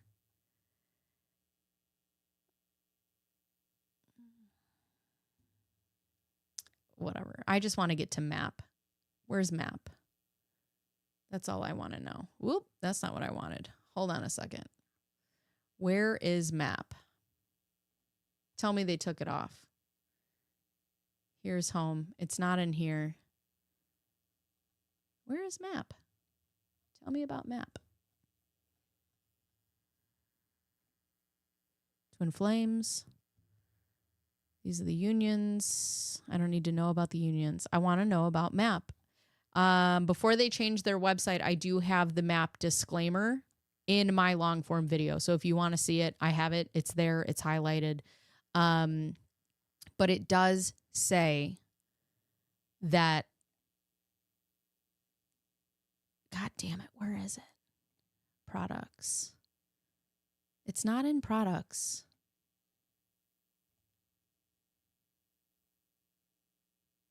Blog, videos, community. Where is map?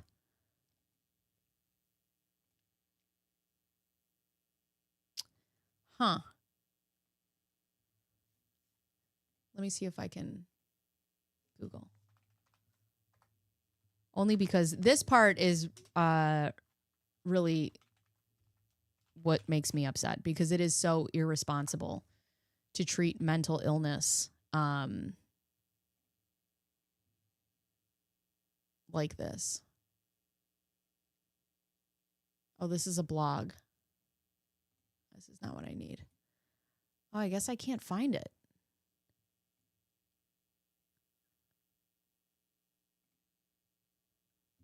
Huh.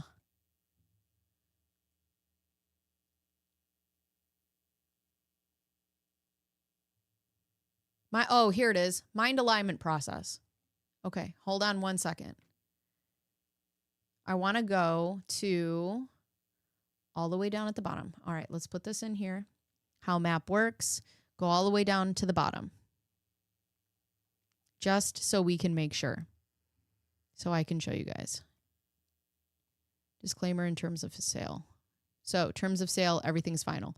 All map hailing sessions must be completed within 2 weeks of your initial map welcoming consultation, or an additional map welcome consultation must be completed. Let's see.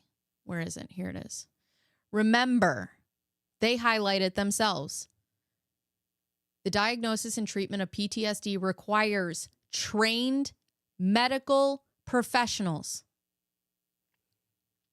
Mind Alignment Process, Inc. practitioners are not trained medical professionals or counselors, nor do we purport to be.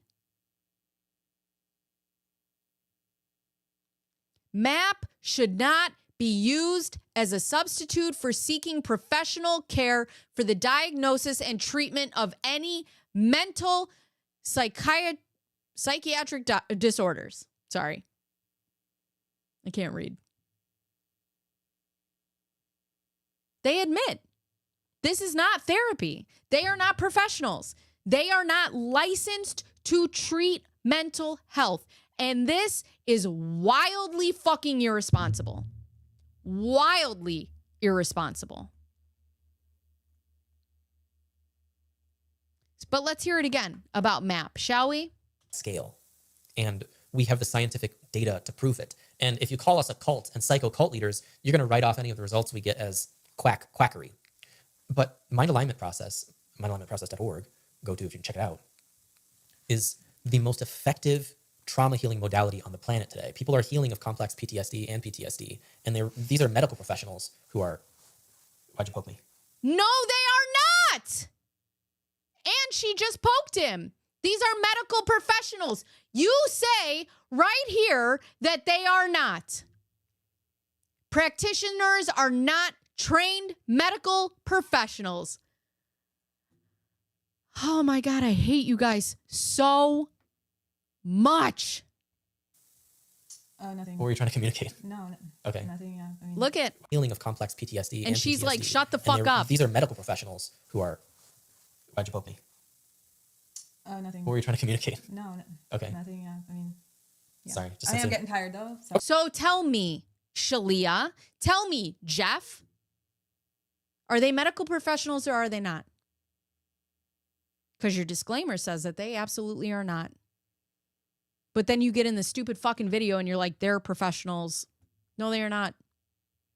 Okay, Like, well, we gotta start wrapping it up, but I don't want let me finish what I'm saying and we'll Okay. wrap it up. Who healed their PTSD and their trauma. Huge success, 90+%. She's of people nervous as completely heal fuck. their trauma through the mind alignment process. And this is just one of the things that have been suppressed by this media sickening junk. No, what's sickening is you take people's mental illness and you say we can heal it with people who aren't fucking professional. That's what's sickening. That's what's sickening. You, in your own words, say that you do not belong in this space. So the wife says it's time to wrap up. Yeah. I guess it's time to wrap up. Thank you so guys. much for joining us. The comment section is open for those of you who want constructive things to say. I'm sure that we'll get some trolls. And if you don't have anything constructive to say, I'm going to delete your comment. Big surprise there. And you're going to complain and say you delete comment. I'm going to delete that too. No, we foster constructive comments only. constructive and positive and healthy, communication. You can disagree and be Sure. constructive. We'll allow that. We'll allow If you're just there just to dump hate, we'll get rid of it. If you have sincere curiosity, questions about anything, go ahead. Comment section is open. So thank you so much for joining us. Yes, thank you. God bless you. God bless. Namaste. Namaste. And we'll see you in the next one. All right. Take care. Bye. Bye-bye. She's like, what the fuck, Jeff? They're not professionals. God bless it. All right, let's go to the comments. Read your comments. Where's my comments? What comments? In the chat? I'm so mad. I'm so mad. When it comes to mental health, I don't fucking play, man. I don't fucking play.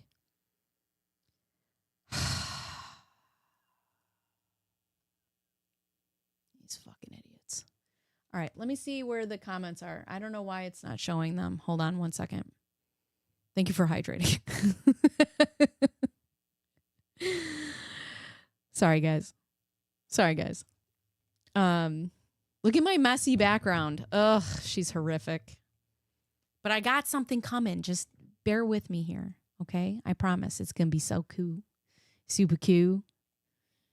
As my son says, super cool poo. He likes to dive in the super cool poo. All right.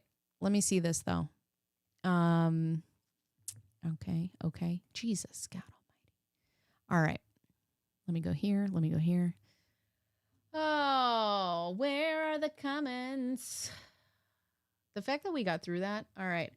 When you say trauma can be resolved relatively easily at scale and that there's scientific data to prove it, can you share which studies or data you're referring to? I'd love to read more about that. And they respond, mindalignmentprocess.org. We're doing what we feel is groundbreaking work, and our data suggests the same. Why does this go away like this when I put it over here? Wait. Oh, here we go. Okay. Let me put this back on the screen. I wonder if I could put up in the comments, you state in your disclaimer that these are not medical professionals. And then you state in your video that they are. So which one is it? Probably get deleted. Would probably get deleted. But whatever. Oh, there's my big face again. Here I am. The show is started. Come on, let's get ready for kindergarten, the musical. You guys ever watch that show? My kids do. All right, let's see what we got. They're not bringing up hurts or healing. They're bringing up and creating and expanding hurts for attention. Absolute gold. The media is a narrative machine, not a truth-telling machine. Amen. Love will always override fear.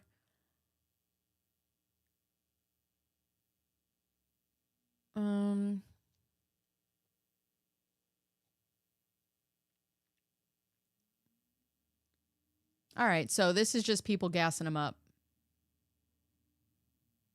All right, figures. Anyways, all right. Well, I tried. I gave it a good old college try, and yeah, I failed miserably. Sorry, friends. Listen, they are not selling, in my opinion, anything of value. I mean, if you think it's valuable and you want to pay for it and you get something from it, fine. Mind alignment process, they've said in their own, let me read it again. Remember, the diagnosis and treatment of PTSD requires trained medical professionals. Mind Alignment Process Inc. or MAP practitioners are not trained medical professionals or counselors, nor do we purport to be. MAP should not be used as a substitute for seeking professional care for the diagnosis and treatment of any mental psychiatric disorders. So there's that. Bacon's officially a part of the Club of Ex-Swappers. How are you always so pretty? I bet you sell feet pics. Mr. Pike, you know how to talk me off a ledge, son. You're so silly. Anyways, you guys, that was a rough watch. I've wanted to see it because I wanted to see it because what I was trying to help. Oh, sorry. Because I always want to see. I want to see what the other side has to say. Unfortunately, I've just wasted 3 hours of my time. Not with you guys, but with them, because the fuck. Anyways, you guys are the best. Okay, so vertical lives on Monday, horizontal streams lives on Wednesday, long form videos on Thursday, and me just putzing around in the comments every other day than that. Other than that, you guys are... Oh, the painting? Yeah, the painting's great. I'm going to put her up somewhere. She's... let me see if I can move my camera a little bit. Let me see here. It's so like... Oop, not that way. This way. And then you go up. Look at her. I love her. I want to hang her up. Oh, it just keeps focusing on my face. But anyways, you guys are the best. I appreciate. I had some good kikis, some good laughs. This was fun. It was fun. You guys are fun. I love you guys.